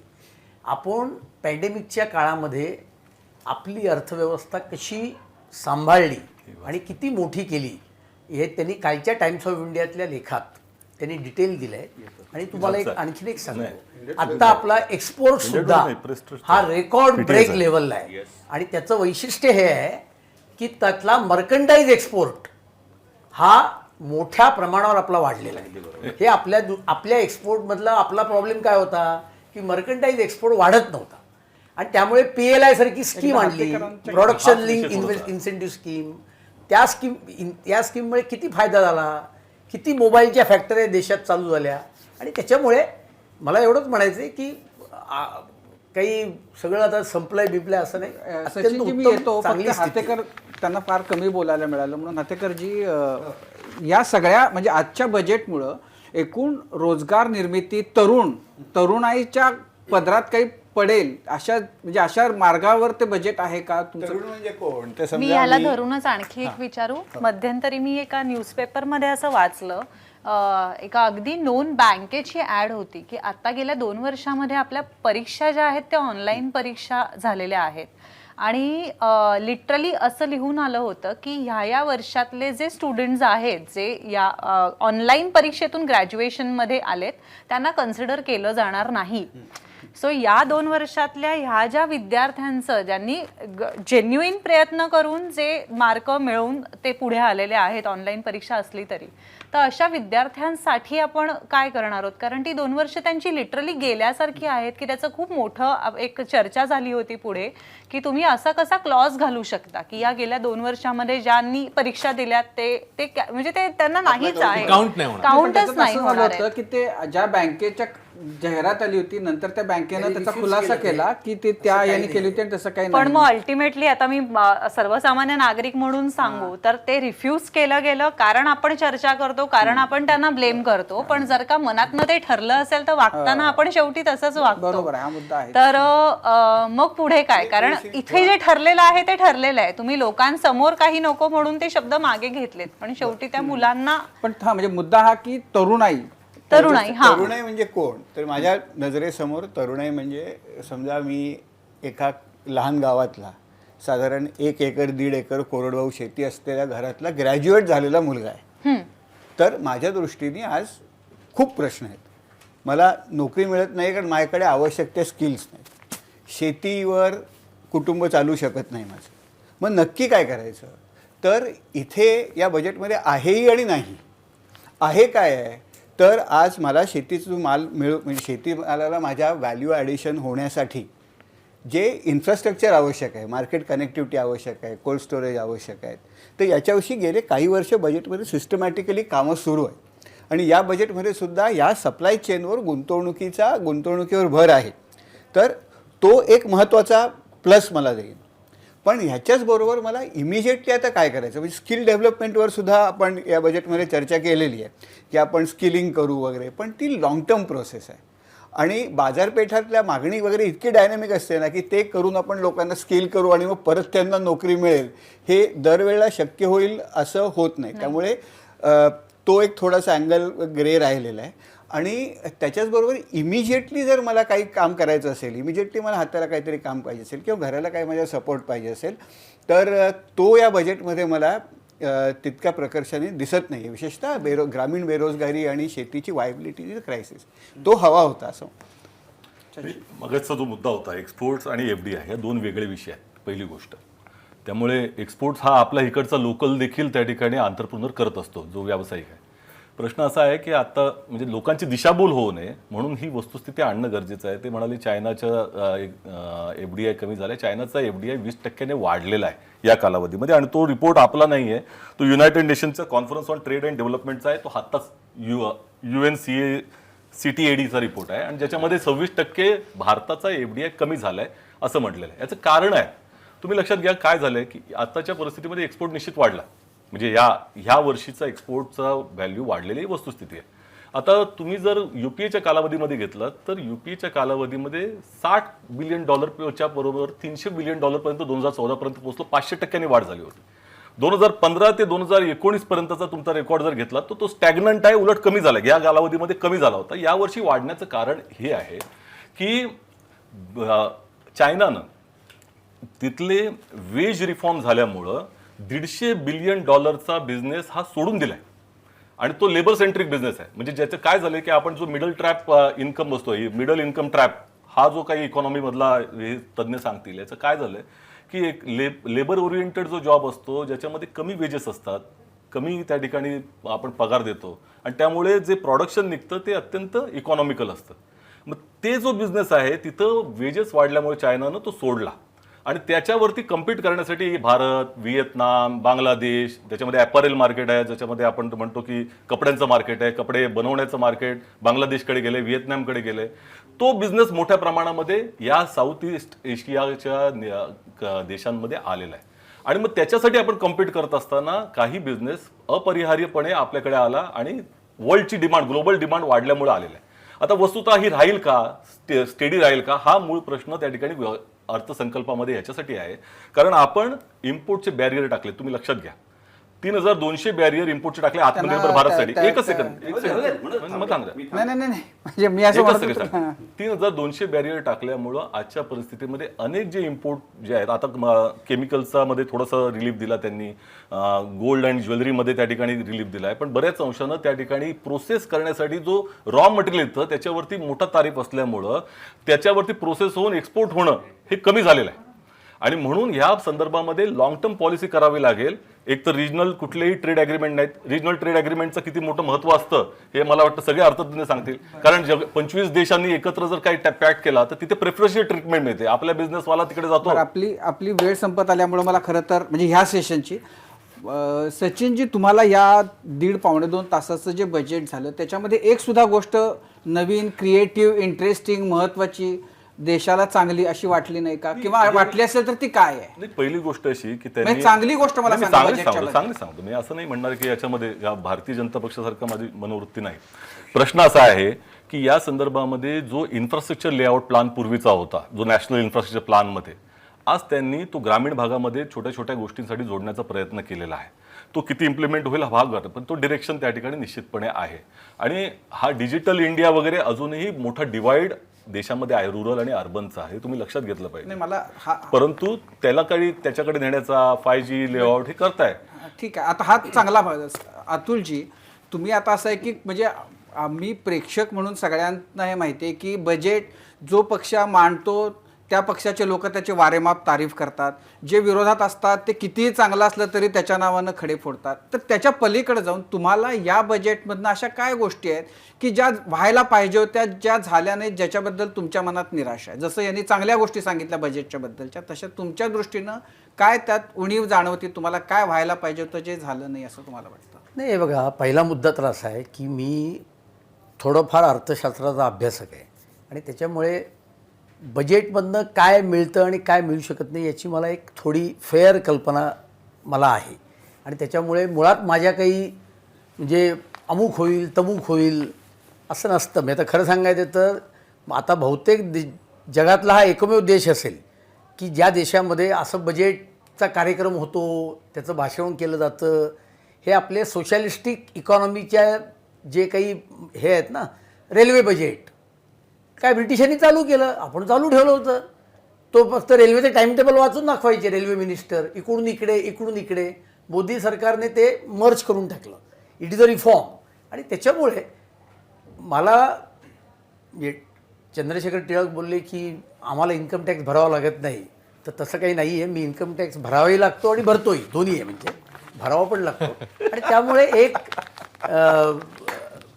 एक इन्कम टॅक्स पे या अँगलमधनं जर का स्टँडर्ड डिडक्शनमध्ये वाढ झाली असती तर मला आनंद झाला असता. आणि आता मी तुमच्या माहितीकरता सांगतो की जेव्हा बजेट करत होते त्यावेळेला सर्व स्टेक होल्डर्सना जसं अर्थमंत्री चर्चा करतात तसं त्यांनी राजकारण म्हणून आमच्याशी चर्चा केली होती. तेव्हा मी बोलताना मी स्वतःही सांगितलं की स्टँडर्ड डिडक्शन वाढवा असं मी त्यांना सांगितलं. आणि त्याच्याबद्दल त्यामुळे ते झालं नाही म्हणून माझं असं म्हणणं नाही, नाराजवर अजिबात नाही आहे मी. फक्त पुढच्या कार्यक्रमात बजेटला कार्यक्रमामध्ये म्हणायला चालतं ना. पुढच्या बजेटला 100% वाढेल, तुम्ही काही चिंता करू नका. 2024च्या निवडणुकांच्या आधीचं बजेट असेल. नाही, असं आहे बघा, म्हणजे तसं घ्यायचं असेल तर निर्मला सीतारामननी 25-26चा सुद्धा उल्लेख केलाय. त्यामुळे त्याच्या पुढचं बजेट अटल आम्हीच बिहारी मांडणार वाजपेयी लक्षात. 6 वर्षामध्ये देखील रेल्वे बजेट करत होते, म्हणजे त्यामुळे ते थोडासा प्रॉब्लेम होता. वाईट होते अटल बिहारींचं चांगलं. एक क्लॅरिफिकेशन करतो सावंत साहेब. 23% तुम्ही म्हणालाच आहे, त्याच्यामध्ये डिटेल्स त्याचे असे आहेत की 3 मर्जर ॲक्विजिशन ट्रॅन्झॅक्शन याला रेकॉर्ड सांगतो तुम्हाला. त्याच्याशिवाय जर का तुम्ही लाईक टू लाईक बघितलं तर ऍक्च्युली 10% FDI वाढला या पिरियडमध्ये. क्लॅरिफाय करतो. एक शेवटचा एक मुद्दा. शेवटचा रॉंग मुद्दा आपल्याला हेडलाईन पुढच्या त्याचा वापर करतो तर मला असं आहे, आवडतं. या करदात्यांच्या त्यांना चायनाचं प्रेम असणं नाही स्वाभाविक नाही असं मी आहे. म्हणत ठीक आहे. चायनाचं आपण प्रेम आपला- तुम्हाला जास्त राहुल आहे. गांधींना जास्त एक्सपोर्ट वाढवला, रेड इम्पोर्ट पण कार्पेट वाढवला नाही त्याच्याकडे दिलं. चायनामध्ये. आपला मुद्दा ड्रिफ्ट नको व्हायला. एक शेवटची- छोटी कमेंट आपण घेऊ. शेवटची- हा, गोखले करदात्यांच्या सर. निराशा जरी असल्या ना तरी एक आता राजीव सर म्हणे काय चांगलं आहे हो. याच्यात एक चांगलं आहे की करदात्यांना 2 वर्ष आपलं रिटर्न रिवाईज करायची मुदत दिली आणि ते फार वेगळ्या तऱ्हेने आपण घ्या. गेल्या काही महिन्यामध्ये आपल्या सगळ्या ट्रान्झॅक्शन सरकार आपल्याला दाखवते की तू हे वर्षभरात केलेलं आहेस. ठीक. त्यात ते आलं 1 नोव्हेंबरला आणि रिटर्न त्या काही लोकांनी आधी भरलेली होती. बरोबर. त्यामुळे आता त्यांना एक संधी दिली आहे की जर तुमचं काही राहिलं असेल तर तुम्ही मेन स्ट्रीम मध्ये येऊन ते रिटर्न मध्ये दाखवा. खरंय. आणि एवढंच नाही तर आता ह्या सगळ्या ट्रान्झॅक्शन दिसत असल्यामुळे येणाऱ्या काळामध्ये जवळपास प्रत्येक गोष्ट सरकारला कळणार आहे आणि ती रिटर्न मध्ये जर ती दिसली नाही, आता फेसलेस असेसमेंट आहे, फेसलेस अपील आहे, त्यामुळे प्रत्यक्ष डिपार्टमेंटमध्ये जायची गरज नाही, तुम्हाला सगळं ऑनलाईन Online करायचं. करायचं. तर ही एक चांगला पायंडा आपल्याकडे पाडला गेला. पण त्याचा सर्वात जास्त उपयोग ही जी टॅक्स हॅरॅसमेंट होते त्याच्यापासून सुटका व्हायची शक्यता आहे. कारण तुम्हाला आता स्वतःहून तो रिवाइज रिटर्न त्यांनी दाखवल्यानंतर तुम्हाला रिवाइज रिटर्न फाईल करता येईल. नाही म्हणजे समजा मी रिटर्न फाईल केला आणि नंतर माझ्या सीएनं मला सांगितलं तसा मी फाईल केला आणि नंतर इन्कम टॅक्स डिपार्टमेंटनं त्यात काही गोष्टी सांगितल्या की ह्या तुम्ही दाखवल्या नाहीत आणि त्याच्यामुळं कारवाईची माझ्यावर शक्यता जर निर्माण झाली तर आता मला रिवाइज फाईल नाही, रिवाईज करता येईल. अधिकार आहे. तसं नाहीये. आता इन्फॉर्मेशन जी सरकार आपल्याला दाखवत नव्हतं त्यांना काय आहे ती आपण केलेले व्यवहार, तुमचे व्यवहार तुम्हालाच माहित होते, मला माहित नव्हते, पण आता ते वेबसाईटवर दिसतात आणि तुमचा सीए सांगतो की आता टॅक्स भरा. पण ही दाखवण्याची पद्धत 1 नोव्हेंबरपासून सुरू झाली आणि रिटर्न आधी फाईल झालेली. त्यामुळे येणाऱ्या काळामध्ये तुम्ही ती इन्फॉर्मेशन बघा, त्याप्रमाणे तुमचं रिटर्न तुम्ही फाईल केले की नाही बघा. त्यामुळे जे तफावत व्हायची रिटर्न इन्कम आणि नंतर कळायचं की अरे ह्या माणसाने हे दाखवलं नाहीये आणि मग कारवाई व्हायची, ती शक्यताच नष्ट झाली. म्हणजे तुम्हाला ऑनेस्ट व्हायची एक संधी दिलेली आहे. पण ही एक संधी आहे का यापुढे कायम राहणार. 2 वर्ष म्हणजे कायम राहणार. 2 वर्ष तुम्हाला तो संधी database राहणार. आता कायम तिकडे राहणार आहे आणि अपडेट होत राहणार. त्यामुळे ही फार महत्वाच्या दिशेने हे पावले म्हणजे त्याचं ठीक. पॉलिटिकल पार्ट सोडा. ऑनेस्ट होण्याची नव्हे, जर का काही चुकून गोष्ट घडली असेल तर ती सुधारण्याची संधी सरकारने दिली. डिसऑनेस्टी बरीच आहे त्याच्यामध्ये. नाही, मला मान्य आहे. नाही ठीक आहे. मेन ठीक आहे. स्ट्रीम मध्ये यायची तुम्हाला संधी आहे. कृषी आणि सामाजिक घडामोडींचे पत्रकार सुनील तांबेजी जॉईन झालेले आहेत, ते देखील प्रश्न आपल्याला ऍड्रेस करतील या ठिकाणी. आणि गुंतवणूक सल्लागार निखिल नाईक सर देखील आपल्यासोबत आहेत. तर सुरुवात करतानाच मी तेजश्रीकडे जाईन. तेजश्री, करदात्यांच्या अँगलने तुझ्या मनात काय प्रश्न आहेत? पुन्हा एकदा बजेट म्हटल्यावर जो काही एक मध्यमवर्गीय माणूस खुर्ची सरसावून टीव्ही समोर बसतो की बाबा चला आपल्यासाठी काहीतरी घडणार आहे, तर गेल्या 7 वर्षामध्ये आपण बघतोय की काहीही बदल झालेला नाहीये किंवा टॅक्सेस जे आहेत ते पेएबलच आहेत, त्याच्यात कुठलाही बदल झालेला नाहीये. तर मला तुम्हाला विचारायचं आहे की आत्ता जो मध्यमवर्गीय माणूस आपल्याला पाहतोय तर त्याला दिलासा देणारं काहीतरी तुम्ही सांगू शकाल का? नाही, खरोखरच नाहीये. म्हणजे आता आपण मगाशी पण बोललो की कुठलाच कराच्या रचनेमध्ये बदल नाही, टॅक्स स्लॅबमध्ये बदल नाही, कुठलं डिडक्शन वाढवलेलं नाही.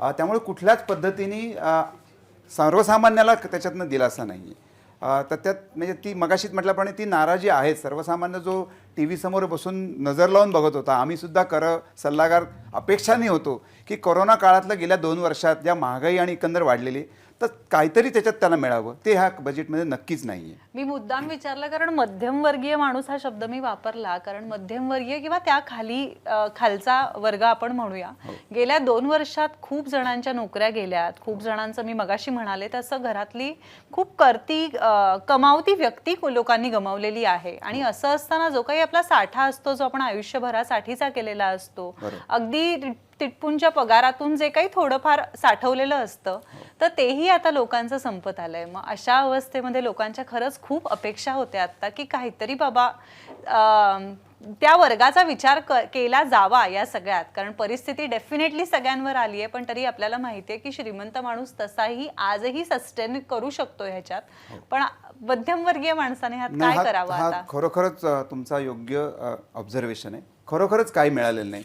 आणि गंमत म्हणजे आपण मिनिमम वेजेस ॲक्ट किंवा इतर जे क्रिमी लेअरसाठी 8 लाखाची मर्यादा म्हणतो, इथे आपली 5 लाखाची मर्यादा आहे. त्याच्यावर एक असं म्हटलं जातं की 5 लाखापर्यंत टॅक्स लागतच नाही, म्हणजे खरोखर जो 5 किंवा त्याच्या खालच्या उत्पन्न गट आहे त्याला कुठलाच टॅक्स लागत नाही. परंतु आज महागाई आणि एकंदर बघताना गेली 5 ते 7 वर्षात बेसिक एक्झम्पशननी न वाढवणं किंवा कुठल्याही पद्धतीने थोडक्यात त्या करदात्याच्या कुठल्याच अपेक्षा पूर्ण न करणं, हे माझ्या दृष्टीने, मी गेल्या वर्षीही बोललेलो, माझ्या दृष्टीने हे निराशाकारक आहे. त्याच्यासाठी सरकारचं उत्पन्न कमी झालं आहे वगैरे असं जे काही म्हटलं जातं, तर हे एक सायकोलॉजिकल एक दिलासा खरंच देता आला असता.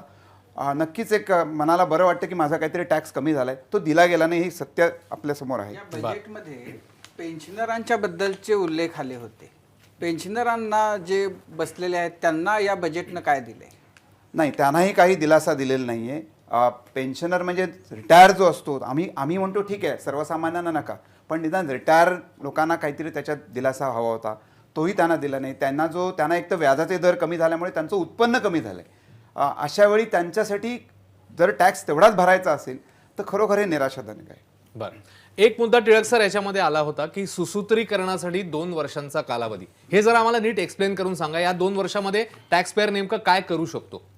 खरं म्हणजे माझ्यापेक्षा हा प्रश्न संजीव गोखले चांगल्या पद्धतीने उत्तर देऊ शकतील. मला स्वतःला असं वाटलं की मुळामध्ये आज मी माझं एखाद्या वर्षाचं इन्कम टॅक्स रिटर्न भरलं आणि नंतरच्या काळामध्ये इन्कम टॅक्सनी माझी स्क्रुटिनी केली म्हणून म्हणा, किंवा मला स्वतःलाही जाणवलं किंवा माझा एखादा रिफंड काही वेळानंतर येतो आणि तो ॲक्च्युअल इन्कम किंवा ॲक्युरेट इन्कम कुठच्या तरी एका पातळीमध्ये मला तो कन्सिस्टंटली घ्यावा लागतो. ते जर केलं नाही तर मला इतके दिवस कुठच्याही प्रकारची जी रिवाईज रिटर्न भरण्याची शक्यता होती, कालमर्यादा होती, ती बेताची होती. आता सरकारने असं गृहीत धरलं की ह्यालाही जास्त काळ लागू शकतो, कारण शेवटी आपलं उत्पन्नही नानाविध घटकांवरती अवलंबून असतं. एखादा घटक किंवा एखादा कायदा किंवा एखादं उत्पन्न ॲक्टची आकडेमोड करण्याची पद्धत ही रिट्रोस्पेक्टिव्ह इफेक्टनी म्हणजे आधीच्या काळापासून बदलली जाऊ शकते. आणि त्यामुळे ही जी मुदत होती ती आता 2 वर्ष झाली. ह्याचा अर्थ ही मुदत यंदाच्याच वर्ष 2 वर्ष राहिली असं नाही. ह्याच्यामध्ये आता जोपर्यंत बदल होत नाही तोपर्यंत आता पुढची 2 वर्ष, आता उदाहरण घेऊ की जर मार्च 2022ला जे आर्थिक वर्ष संपेल त्याची जर समजा माझी इन्कम टॅक्स रिटर्न भरण्याची मुदत जुलै 2022पर्यंत असेल, तर मार्च 2022च्या आर्थिक वर्षासाठी मी भरलेल्या रिटर्न्सची जुलै 2024पर्यंत मी केव्हाही बदल करू शकतो. तो स्वखुशीने करा असं गणित आहे. मगाशच्या चर्चेमध्ये असं म्हटलं गेलं आणि ते काही प्रमाणात खरं आहे की ती पारदर्शकता जास्त वाढवावी असं आहे. जर त्याच्याकडे गमतीने पाहायचं असेल तर कदाचित असं असू शकेल की मधल्या काळामध्ये इन्कम टॅक्सची वेबसाईट इन्फोसिसने जी तयार केली होती त्याच्यावरती रिटर्न भरताना लोकांना अनेक अडचणी आल्या, पण ती तारीख पाळायची, त्यामुळे विलीनिली जेवढं होईल तेवढं मी करतो. त्यामुळे आता कुठेतरी एक ज्याला ब्लँकेट परमिशन देता येते अशा पद्धतीचं असतं. दुसऱ्या पद्धतीने जर या तुमच्या प्रश्नाकडे पाहायचं झालं तर कदाचित एक अर्थ असा आहे की यंदाच्या अर्थसंकल्पात आला नसेल, पण पुढच्या वर्षीच्या अर्थसंकल्पात तो मगाशी मी गमतीने म्हटलं तसं लोकसभेच्या निवडणुकीच्या आधीचा असल्यामुळे एक नव्यानं voluntary disclosure of income scheme येण्याची शक्यता आहे. मी तुम्हाला आधीच परवानगी दिली होती, कारण आजपर्यंतच्या VDIS-मध्ये यांना त्या स्वरूपाची आपण सवलत दिली होती, ती न देता मी तुम्हाला दिली होती हे वापरा असंही म्हणून असू शकतं. आज ती आली नसेल एवढ्याकरता की सुदैवाने यावर्षी direct taxes, securities transaction tax आणि GST या सगळ्यांचं उत्पन्न सरकारची जी गेल्या वर्षीची बजेट इस्टिमेट किंवा रिवाइज इस्टिमेट होती त्याच्यापेक्षा जास्त होती. पगाचा एक फक्त जो तुमचा पेन्शनच्या संबंधात प्रश्न होता त्याचं थोडक्यात उत्तर देतो की पेन्शनर्ससाठी नवीन काहीही फरक नाही, पण जे आता नोकरीत आहेत पण पेन्शनच्या दृष्टिकोनातून ज्यांनी गुंतवणूक केलेली आहे त्याचं अत्यंत उत्कृष्ट उदाहरण म्हणजे नॅशनल पेन्शन सिस्टम किंवा NPS. ही प्रामुख्यानं केंद्र सरकार आणि राज्य सरकारांच्या कर्मचाऱ्यांसाठी सुरू झाली आणि मग नंतर ती आपण सगळ्यांना खुली केली. आज मितीला जे 4,32,00,000 NPS मध्ये सबस्क्रायबर आहेत त्यातले जवळजवळ 3,88,00,000 हे राज्य सरकार आणि केंद्र सरकारांचे आहेत. पण त्याच्यातनं जे पेन्शन मिळणारी रक्कम होती त्याच्यामध्ये 2 पद्धतीचे फरक झाले की आजपर्यंत मी जर NPS मध्ये माझं बेसिक प्लस DA किंवा बेसिक प्लस स्पेशल अलावन्सेस याच्या 10% रक्कमच गुंतवू शकत होतो, ती आता 14% जाईल. याचा फायदा असा आहे की आता जर केंद्र सरकार किंवा राज्य सरकारचा मी कर्मचारी असेल किंवा मी एखाद्या कॉर्पोरेटचा एम्प्लॉई असेल तर माझ्या बरोबरीने तेवढी इक्विव्हॅलंट कॉन्ट्रीब्युशन जर माझा एम्प्लॉयर देत असेल तर ती 14% कॉन्ट्रीब्युशन त्याला आता डिडक्टेबल एक्सपेंडिचर म्हणून दाखवता येईल. त्यामुळे माझा कॉर्पस वाढेल, पहिली गोष्ट. दुसरी गोष्ट, केंद्र सरकारचे जे कर्मचारी असतात त्यांना जी पेन्शन म्हणून रक्कम मिळते ते पेन्शनर झाल्यानंतर त्याच्यामध्ये जी कराची सवलत होती त्याची मर्यादा वरच्या पातळीवर होती आणि तुलनेने राज्य सरकारांचे जे कर्मचारी आहेत, कारण प्रत्येक राज्य सरकारांनी NPS लागू केल्याची तारीख केंद्र सरकारपेक्षा वेगळी आहे, ती मर्यादा ही कमी होती. आता त्या दोघांनाही एका पातळीवरती आणल्यामुळे एकंदरीतच जसं आपण पूर्वी व्हॉलेंटरी प्रॉव्हिडंट फंड भरत असू तशी NPS मध्येही व्हॉलेंटरी पैसे भरता येतात, ती चालना द्यायचा प्रयत्न आहे. पण मागाशी गोखले सर म्हणले तसं त्याचा फायदा आत्ता जे नोकरीत आहेत त्यांना मिळेल आणि पेन्शनमध्ये जे गेलेले आहेत पण जे अजून 70 वर्ष पूर्ण झालेले नाहीत त्यांनाही मिळेल. हा फक्त त्याचा मुद्दा मागाचा होता, तो घेतला. NPS मध्ये फक्त केंद्र आणि राज्य सरकारच्याच कर्मचाऱ्यांना गुंतवणूक करता येते? नाही, कोणालाही करता येते. आपल्या देशाचा जो नागरिक आहे, मग भले तो NRI असला तरी सुद्धा करता येते.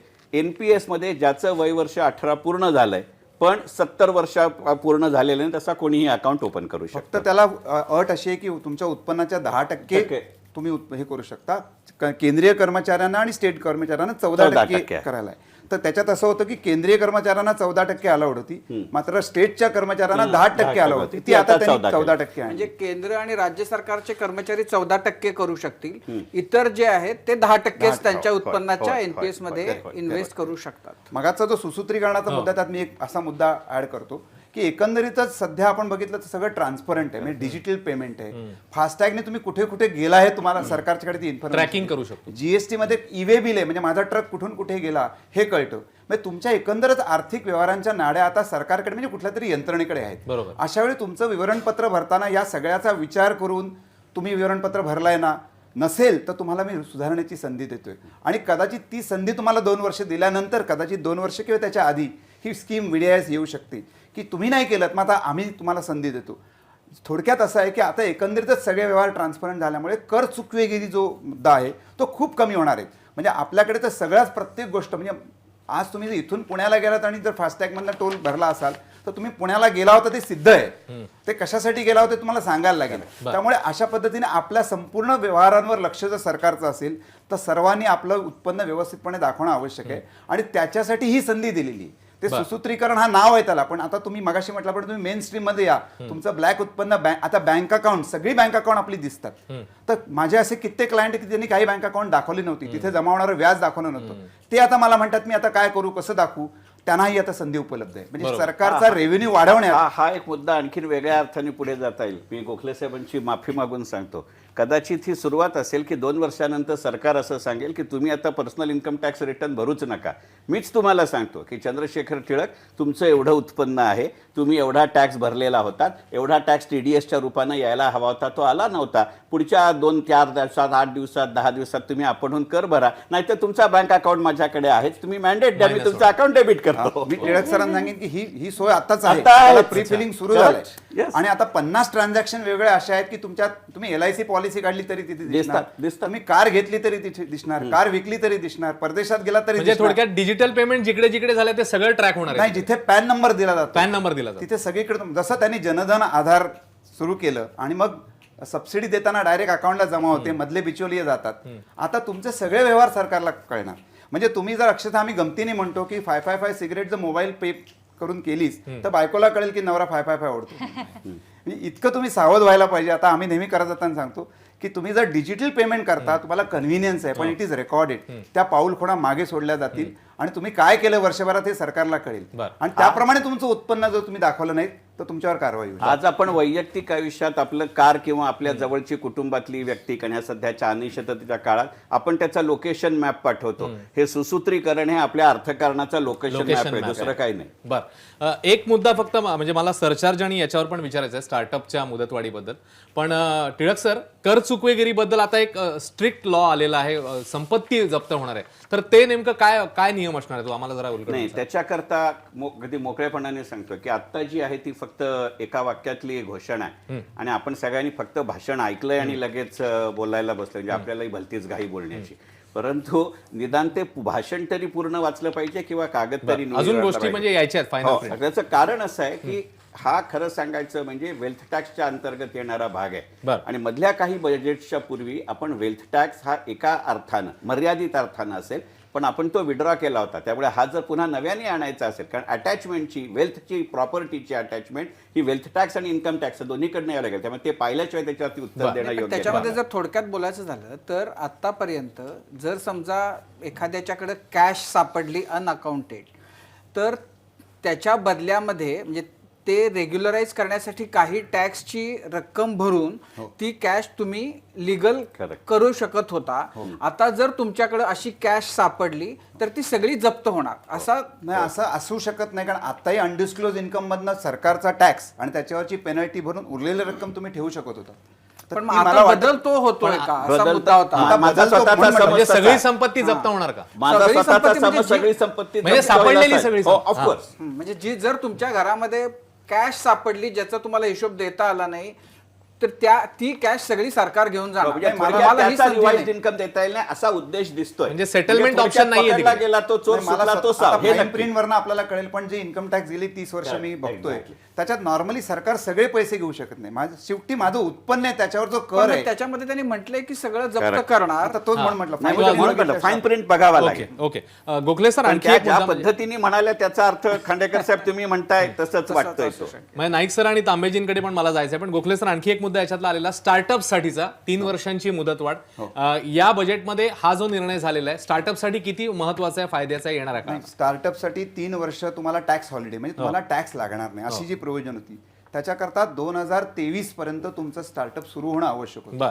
पण कोरोना काळात हे सगळ्यांना शक्य झालेलं नाही म्हणून ती मुदत त्यांनी 1 वर्षाने वाढवली. त्यामुळे असे ज्यांचं स्टार्टअप सुरू झालं नाही परंतु त्या प्रोग्रेसमध्ये आहे त्यांना अजून काळ मिळाला आहे आणि तो 3 वर्षाचा टॅक्स हॉलिडे पहिल्यापासूनच आहे, त्यात नवीन नाही. पण 1 वर्षाचा 1 वर्षाची मुदत वाढ मिळाली जेणेकरून ते पुढच्या ह्या ऍडिशनल जो वेळ मिळाला त्यात आपलं स्टार्टअप सुरू करतील आणि मग 3 वर्षाचा टॅक्स हॉलिडे त्यांना मिळू शकेल. बरं, मी नाईक सरांकडे जाईन. नाईक सर, शेअर मार्केटमध्ये कालपासून आपल्याला उसळी बघायला मिळेल. आता देखील आपण बघितलं 1000 अंकांनी जवळपास मगाशीची न्यूज होती ज्यानुसार शेअर मार्केट वर गेलेला होता, आता पुन्हा एकदा खाली आल्याचं कळतंय.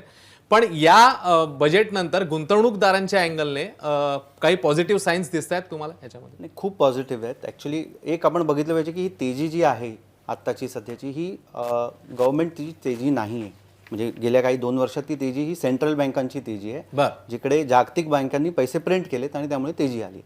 पण ह्यावेळेचं जे बजेट आहे ते मला असं वाटतं की एक धाडसी बजेट आहे आणि सेन्सिबल देखील बजेट आहे. कारण येत्या काही काळामध्ये जी महागाई वाढते जगामध्ये, कच्च्या तेलाचे भाव वाढत आहेत, तुम्हाला कच्च्या मालाचे भाव वाढत आहेत, ह्या पार्श्वभूमीवरती देखील सरकारने ठरवलं की आम्ही जास्त पैसे खर्च करू मॅन्युफॅक्चरिंगसाठी किंवा बाकी केपेक्ससाठी. त्यांनी धाडसी पावलं उचलली आहेत माझ्या मते.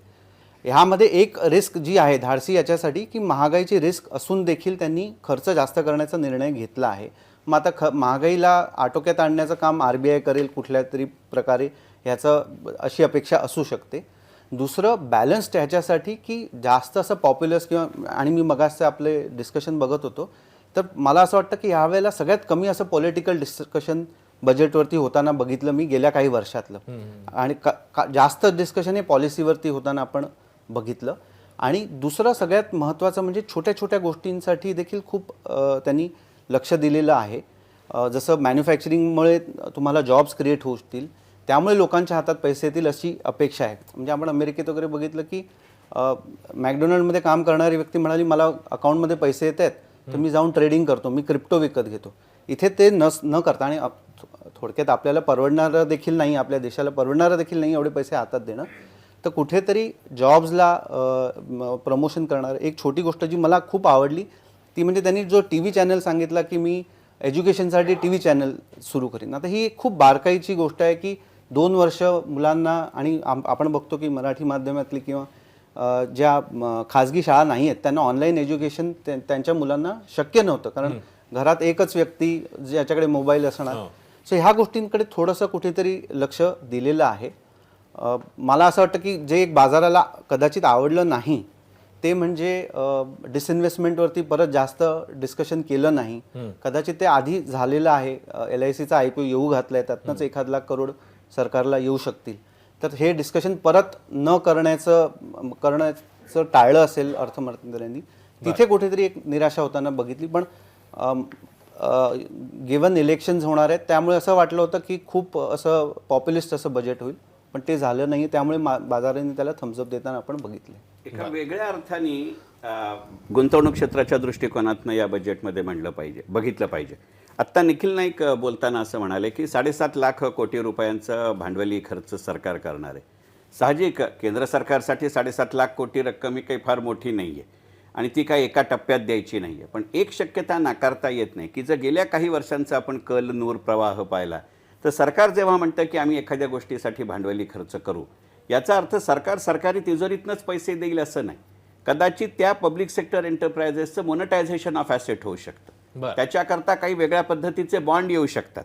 म्हणजे आज मितीला जेव्हा आपण देशामध्ये असं म्हणतोय की डेट मार्केट नाही, आता जर सरकार तुम्हाला कर्जरोखे देत असेल तर तुम्हाला ते एक विशिष्ट व्याज देतील, भले त्याला लॉक इन पिरियड असेल. म्हणजे एकीकडे जेव्हा आपण म्हणतोय की अर्थव्यवस्थेमध्ये व्याजाचे दर कमी होत आहेत, अशा वेळेला एका हमी देणाऱ्या व्याजाचं जर सरकारच्या माध्यमातून आलं तर गुंतवणूक क्षेत्र, कारण शेवटी तुमचे हे जे डेट्स आहेत यातनं लिक्विड म्युच्युअल फंडांपुढे आज ज्या समस्या आहेत, माझ्यापेक्षा निखिल नाईक जास्त चांगलं सांगू शकतील, अशाही वेगवेगळ्या पैलूनं या गुंतवणूक क्षेत्राच्या दृष्टिकोनातनं या अर्थसंकल्पाकडे पाहावं लागेल. आणि इनफॅक्ट टिळक सर त्यांनी असं म्हटलं देखील की financing of investments through investments, म्हणजे कुठेतरी त्यांचं पुढे आणि आहे आपल्याला वाचावं लागेल. पैसा वाढवेल असं पहा, तुमचं इन्कम नव्हे असा जो त्याचा अर्थ आहे तो मिळू शकतो. मग आता पुन्हा एकदा आपल्या ऑडियन्सना तुम्ही सांगा की कुठे पैसा गुंतवणं हे त्यांच्यासाठी जास्त फायद्याचं ठरेल.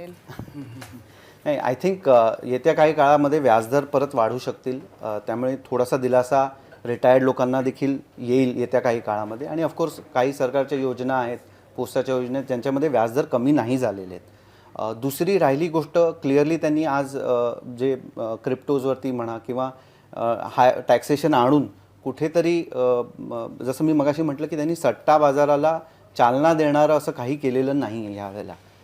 क्लिअरली त्यांनी असं सांगितलं की आम्ही मॅन्युफॅक्चरिंगला प्राधान्य देऊ आम्ही. सो मला असं वाटतं की एक, आणि स्टार्टअप्सना प्राधान्य देऊ, स्टार्टअप्सना बेनिफिट देत आहे. तर कुठेतरी एक जो म्हणजे, आणि दुसरं जसं गोखले सरांचं आणि टिळक सरांचं आपलं डिस्कशन चाललं होतं की जो बिझनेस करतो तो जनरली कर चुकवतो, हा एक नेहमीचा हे असतो समज आहे. आणि आता ह्याच्यात त्यांनी सांगितलं की 2 वर्षानंतर तुम्ही भरू शकता. याचा अर्थ काय, तुम्ही चुकून कर चुकवला होता तो तुम्ही आता भरू शकता. म्हणजे आपण लहान मुलाला सांगतो तू चुकून काही मिस्टेक केली होती ती करू शकतो. तर हा जो बदल झाला आहे त्यामुळे मला असं वाटतं कुठेतरी हा एक भांडवली बाजारासाठी पॉझिटिव्ह असा आहे.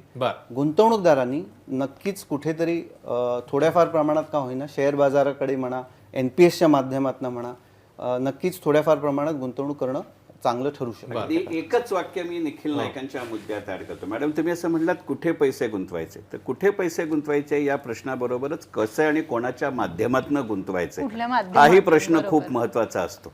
या अर्थसंकल्पामध्ये एक जी घोषणा आहे की एकंदरीतच वित्तीय सेवा क्षेत्र, फिनान्शियल सर्व्हिसेसच्या दृष्टिकोनातनं जे आपले नियंत्रक आहेत त्या नियंत्रकांची कार्यक्षेत्र आणि अधिकार वाढवत आहेत. म्हणजे क्रिप्टोकरन्सी किंवा इथे फ्रॉड झाला, तिथे फ्रॉड झाला, मला सोशल मीडियावरती असं कळलं, यातनं तुमच्या माझ्यासारख्या माणसाला जेव्हा उत्पन्नाची नितांत गरज असते तेव्हा म्हणतो ठीक आहे हे मला मोबाईलमधनं करता येतं. अशा वेळेला आपण जो फार अनोळखी माध्यमावरती विश्वास ठेवतो त्याच्यापेक्षा त्या संरचनेत करा आणि संरचना तुमच्यापर्यंत आणू, असा जो उल्लेख आहे तो मला जास्त महत्त्वाचा वाटतो. माफ करा मी जास्त बोललो.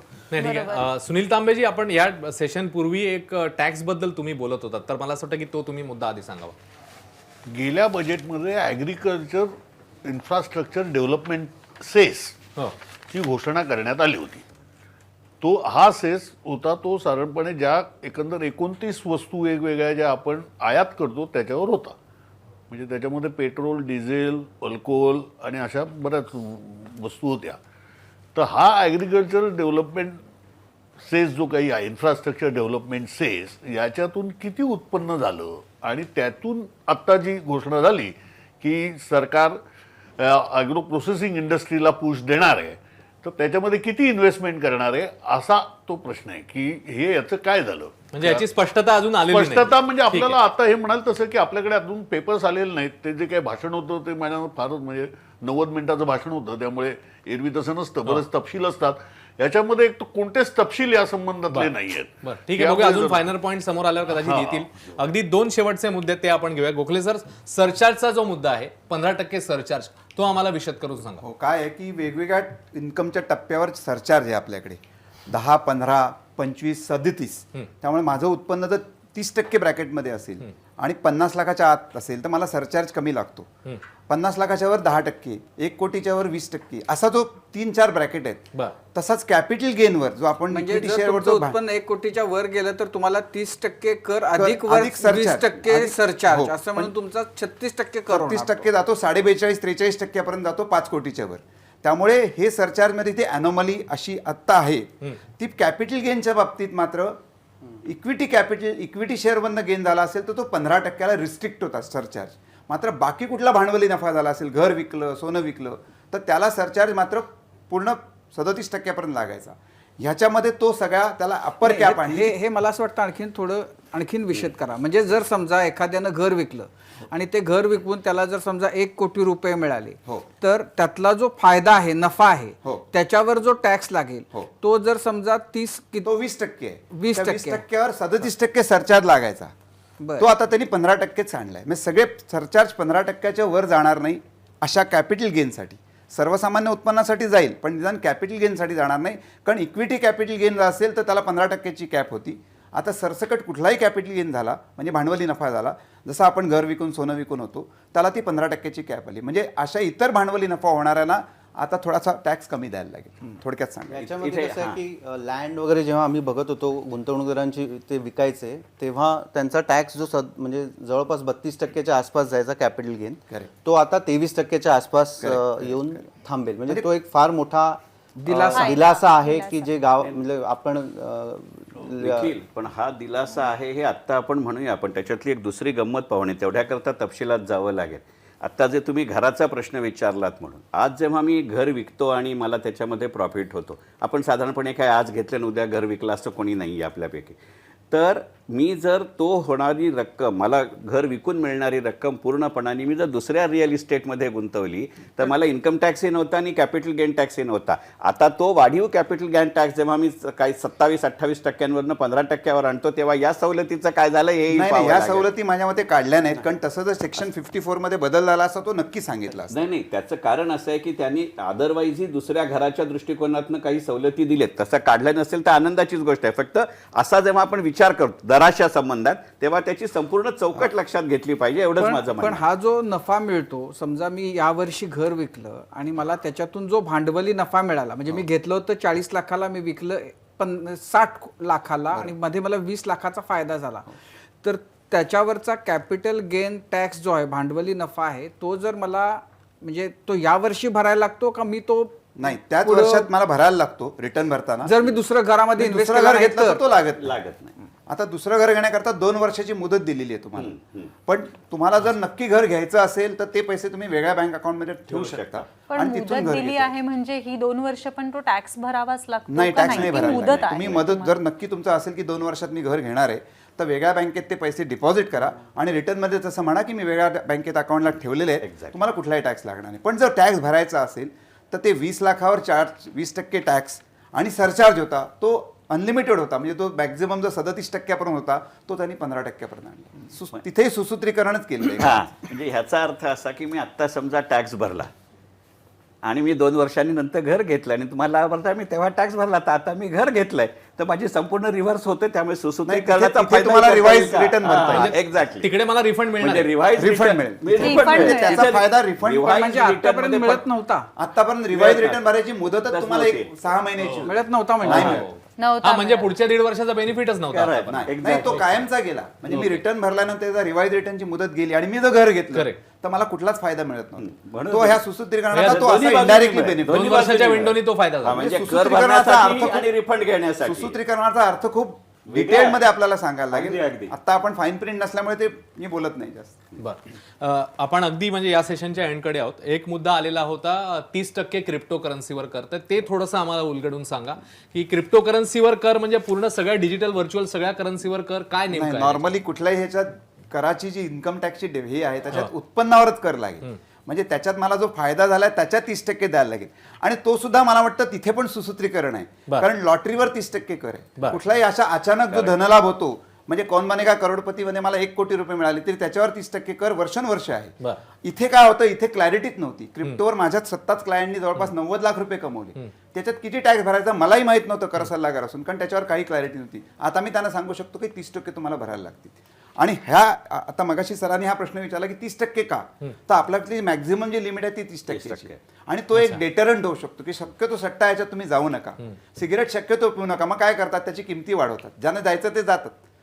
म्हणून तुम्ही जर गेलात सट्टा तुम्ही खेळलात, तुम्हाला कमावले पैसे तर सरकारला द्या त्याचे 30%. कारण तो 30% आपला म्हणजे जास्त benchmark टक्के rate. कर लावून एनकरेजमेंट नाही तर तिकडे सावध पावलं टाकण्याचाच तुम्हाला सल्ला आहे गमतीने सरकारला. म्हणायचं झालं तर इतके दिवस वाल्मिकीच्या पुण्यात सगळे सहभागी होते, वाल्याच्या पापामध्ये कोणी नव्हते. सरकार म्हणले पापांनी पैसे मध्ये थोडे पैसे मलाही द्या, असा त्याचा एका गमतीने त्याला पाप सांगायचा म्हणणं अर्थ आहे. कितपत योग्य आहे मला माहित नाही. कारण तुमच्या नाही म्हणावं लागेल, कारण आज मितीला तुमच्या कायद्यानं रिझर्व्ह बँकेच्या नियमानं क्रिप्टो करन्सीला रेकग्निशन दिलेली नाही. आता जेव्हा रिझर्व्ह बँक संचालित किंवा प्रवर्तित यंदाच्या अर्थसंकल्पात तरतूद आहे तसं ती जेव्हा आपला डिजिटल रुपी येईल देन यू आर गिव्हिंग पण सर ते सुप्रीम कोर्टाने 2020 मध्ये अलाव पण केलं. म्हणजे ते सुप्रीम कोर्टाने असा निर्णय दिलेला की क्रिप्टो घेणं हे इलिगल नाही.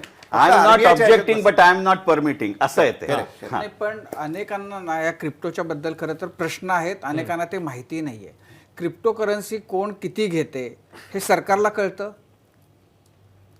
सरकारला कळू शकतं. त्याचं कारण असं आहे, ट्रेल पकडू शकतं. कारण पैसे जे आपण देतो ट्रान्सफर करतो ते आतापर्यंत आपल्या असं अकाउंट direct कळत ट्रान्सफर नाही. जसं आता मी मगाशी म्हटल्याप्रमाणे कुठून कुठे गेला हे कळतं, तसं क्रिप्टोचं नाही, कळत जर ते कळत नसेल हो. तर मग मी पैसे क्रिप्टोमध्ये किती गुंतवलेत हे जर सरकारला कळणार नसेल तर मला ते विकून किती पैसे मिळालेत हेही कळायचा काही प्रश्न नाही, नाही. ते- आणि मग त्यामुळं जर ती परिस्थिती असेल, सगळाच अंधारातला व्यवहार असेल तर त्याच्यावर 30% टॅक्स लावण्यानं काय नाही, हशील नाही, होणार आहे? माझं मत थोडं वेगळं आहे.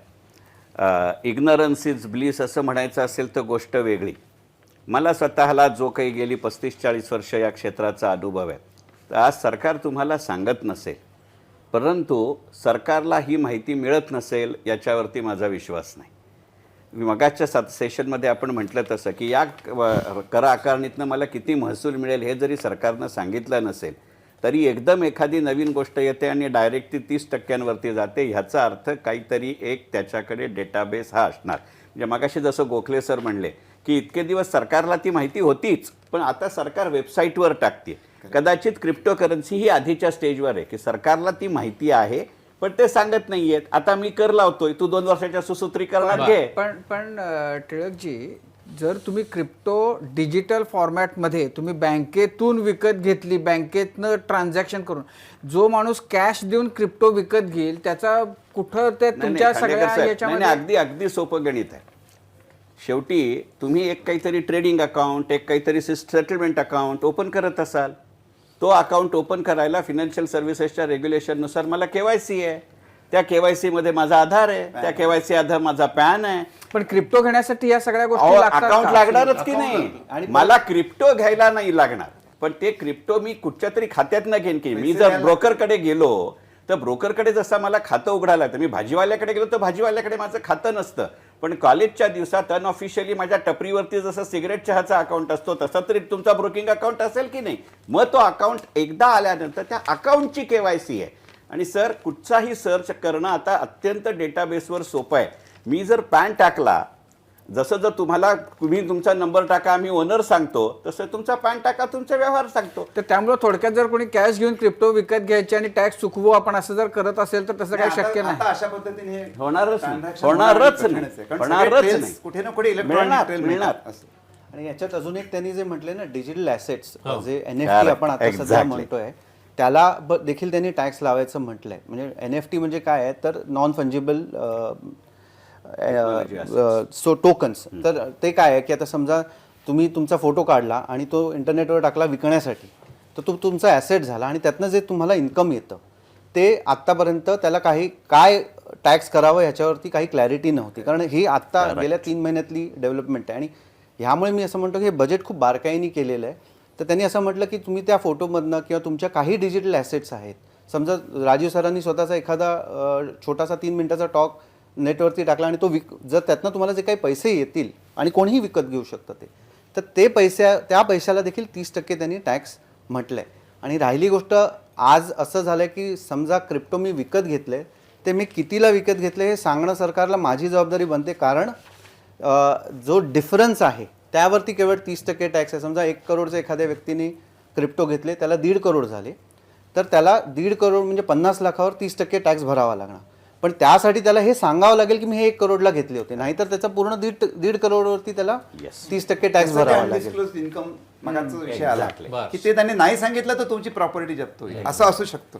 कुठेतरी हे सगळे लूप होल्स प्लग करण्यासाठी होतं. कारण प्रत्येक त्यांनी असं स्टेप म्हटलं- वरती त्यांनी प्रोव्हिजन दिले. पुन्हा तेजश्रीचा एक प्रश्न. सामान्य माणसांसाठीचा एक प्रश्न. आम्ही अगदी पूर्वापार पूर्वजांकडनं ऐकत आलोय, सोन्यामध्ये गुंतवणूक करा, सोन्यात पैसे, आपण लगेच पैसे आले तर सोनं घेऊन टाका. तर मला तुम्ही सगळ्यांना सांगायला हवंय की सोन्यात गुंतवणं जास्त छान का सोन्याचे ETF घेणं जास्त चांगलं आहे? सोन्याचे ETF घेणं नक्कीच चांगलं. पण ओव्हरऑल जर आपण बघितलं, गेल्या 21 वर्षात आपण $432 बिलियन सोनं आयात केलं. म्हणजे आपण केवळ सोनं आयात करत आलो. ही रक्कम आपण भारतात जे पैसे आले बाहेरनं त्यापेक्षा खूप जास्त आहे. सोनं हे एक नॉन प्रोडक्टिव्ह असं ॲसेट आहे. म्हणजे यातनं काही तुम्हाला ज्वेलरी सोडून तुम्हाला काही मिळू शकत नाही. एक खरेदी, एक महागाईसाठी इन्शुरन्स म्हणून तुम्ही सोनं घेऊ शकता आणि ते 5 ते 10% तुमच्या ओव्हरऑल पोर्टफोलिओच्या असणं योग्य आहे. ETF ऑब्व्हियसली योग्य मार्ग आहे, कारण त्याचा तुम्हाला सेफ्टी सिक्युरिटी वाईज तुमच्या केवळ पेपरमध्ये ते सोनं राहतं. सरकार गोल्ड बॉन्ड्स देखील आणत असतं. दर 11 तारखेला ते ओपन होतात. तर त्यामध्ये तुम्हाला 2.5% व्याज देखील मिळतं 7 वर्षासाठी. तुम्ही आणि अंडरलाईन गोल्डची प्राईस देखील मिळते. तर ती एक, आय थिंक तो एक बेटर ऑप्शन देखील आहे गोल्डमध्ये मी गुंतवण्यासाठी. नक्की सांगेन की जेव्हा तुम्हाला स्वतःला दागिनेची हौस म्हणून सोनं घ्यायचं आहे, ते दागिनेच घ्या, त्याला पर्याय नाही. कारण ती हौस भागली नाही जाणार.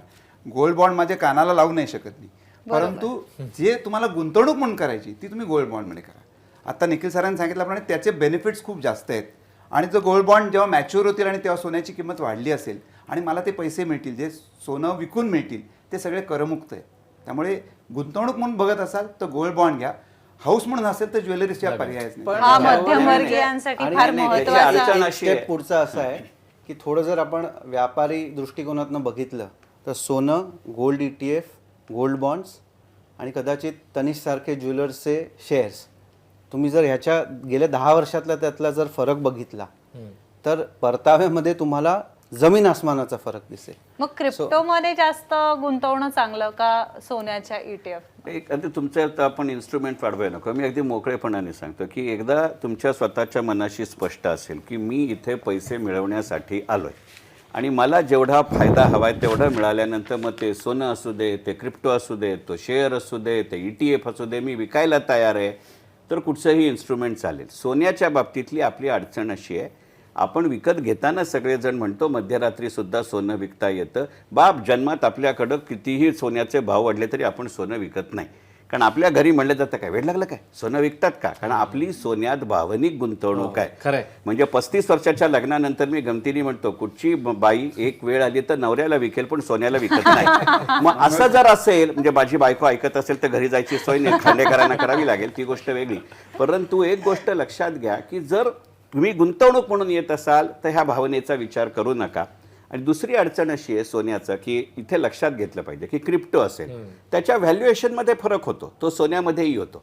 पण सोनं जेव्हा आपण सोनं म्हणून विकायला जातो त्यावेळेला अगदी ज्या सोनाराकडनं तुम्ही विकत घेतलाय त्याच सोनाराला तुम्ही विकलं, भले त्याचं बिल दाखवलं तरी तो म्हणतो नाही आता 0.5% घासण आहे, ज्याला आपण पेरिशेबल कॉस्ट म्हणतो. आणि GST, मी GST कडे नंतर येतो, तो एक गणित वेगळंच आहे, कारण GST सिक्युरिटी ट्रान्झॅक्शन टॅक्सच्या रूपात नाही द्यावं लागतं. ही जी घसरण आहे, माझी क्वांटिटीच कमी झाली तर भाव कितीही वाढला तरी त्या प्रमाणात माझे रिटर्न कमी होतात. ते गोल्ड बॉन्डमध्ये नाहीये. पण सोन्याचे भाव तुम्ही ठरवू नाही शकत. गोल्ड बॉन्ड तुम्हाला देताना सरकार सांगतं एवढं व्याज नक्की देईल, एवढा लॉक इन पिरियड घ्या, असे घटक आहेत. आता जर तुम्ही थांबायला तयार असाल तर असं आहे, तुम्हाला नियमित उत्पन्न हवं असेल तर वेगळं आहे. असं क्रायटेरिया आहे ते. पण गोल्ड बॉन्डच्या ते सॉव्हर्जिन बॉन्डवर आधी व्याज देतं, पण जेव्हा ती सगळं परत देताना त्याच्यावर टॅक्स लावतं ना. ते टॅक्स free फ्री आहे. आहे. म्हणजे त्याच्यासाठी 8 वर्ष थांबावं थांबावं लागतं. 7 वर्ष. तुम्ही मध्ये जर विकलेत म्हणजे ते मार्केटमध्ये विकलेत तर तुम्हाला टॅक्स लागेल, पण थांबला तर करमुक्त आहे तुम्हाला. आणि दुसरं जसं ETF वर्सेस गोल्ड, केवळ गोल्ड असं जरी म्हटलं ना, तर आपण बघितलं लॉकडाऊनमध्ये 14 दिवस आपण घरी होतो. आपण कुठल्याही परिस्थितीत आपली जागा विकू शकत नव्हतो, आपलं सोनं जाऊन सोनाराकडे विकू शकत नव्हतो. पण ETF तुम्ही घर बसल्या विकू शकत होता. आणि दुसरा प्रश्न तुमचा जो होता की क्रिप्टोचा, क्रिप्टोला नाव जे आपण म्हणतो ना त्याला ऑल्टरनेट ॲसेट असं म्हटलं जातं. NFT आहे, इवन आर्ट आहे तुमचं, ते ऑल्टरनेट ॲसेट आहे. म्हणजे काय की पर्यायी गुंतवणूक आहे ती. तुमचा बेसिक पोर्टफोलिओ जो आहे तो तुमचा फिक्स्ड डिपॉझिट्स, PPF, NPS, थोडेफार चांगल्या कंपन्यांचे शेअर्स, म्युच्युअल फंड्स, हेच कंप्लीट झाल्यानंतर आपण क्रिप्टोकडे गेलं पाहिजे किंवा विचार केला पाहिजे. आज प्रॉब्लेम काय होतोय की गावागावामध्ये छोट्या अमाऊंटमध्ये गुंतवणूकदार क्रिप्टोकडे उडी घेताना दिसतात. ते अत्यंत चुकीचं आहे. हा ऑल्टरनेट ॲसेट आहे. माझं असं म्हणणं नाही की यातनं रिटर्न होतील, नाही होणार, पण तुमचा बेसिक इन्शुरन्सचा पोर्टफोलिओ ह्या सगळा कंप्लीट झाल्यानंतर तुम्ही ह्या गुंतवणुकीकडे लक्ष देऊ शकता. तोपर्यंत तुम्ही देणं चुकीचं आहे. क्रिप्टो हे पार्किंग ऑफ फंड्स आहे. क्रिप्टो हे इन्व्हेस्टमेंट प्रॉडक्ट नाही. आम्ही बाहेर प्रवासाला चाललोय, चहा प्यायला थांबलो तर मी पटकन गाडी कुठेही लावतो. पण मला जेवायला थांबायचंय तर मला टेबल मिळायच्या आधी गाडीला जागा मिळेल की नाही पाहतो. क्रिप्टो हे स्कूटर पार्क चहा करण्यासारखं आहे. इन्व्हेस्टमेंट ही मी जेवायला हॉटेलमध्ये जाण्यासारखं आहे. गंमत म्हणून थोडंफार तुम्ही रक्कम 5% पण तो फर्स्ट चॉईस म्हणजे तुमच्या बोलण्यात नसलं की सध्या तरी तो फर्स्ट चॉईस असू शकत नाही. सध्या नाही, आधी तो safe कधीच होतं. first choice असू शकत नाही. कधीच नाही. बरं, ठीक आहे. खूप महत्वाचे मुद्दे खरं म्हणजे समोर आले याच्यातनं. मग करदात्यांचा मुद्दा असेल, त्याच्यानंतर क्रिप्टोसारखा मुद्दा असेल, सरचार्ज असेल, NPSचा मुद्दा असेल, या सगळ्या मान्यवरांनी या चर्चेकरता आपल्याला वेळ दिला. या सेशनमध्ये आपण आता इकडेच थांबणार आहोत. या सगळ्यांचे आभार आणि पुन्हा भेटणार आहोत पुढच्या सेशनमध्ये एक छोट्याशा ब्रेक नंतर. पाहत राहा ABP माझा. ABP माझा, उघडा डोळे बघा नीट.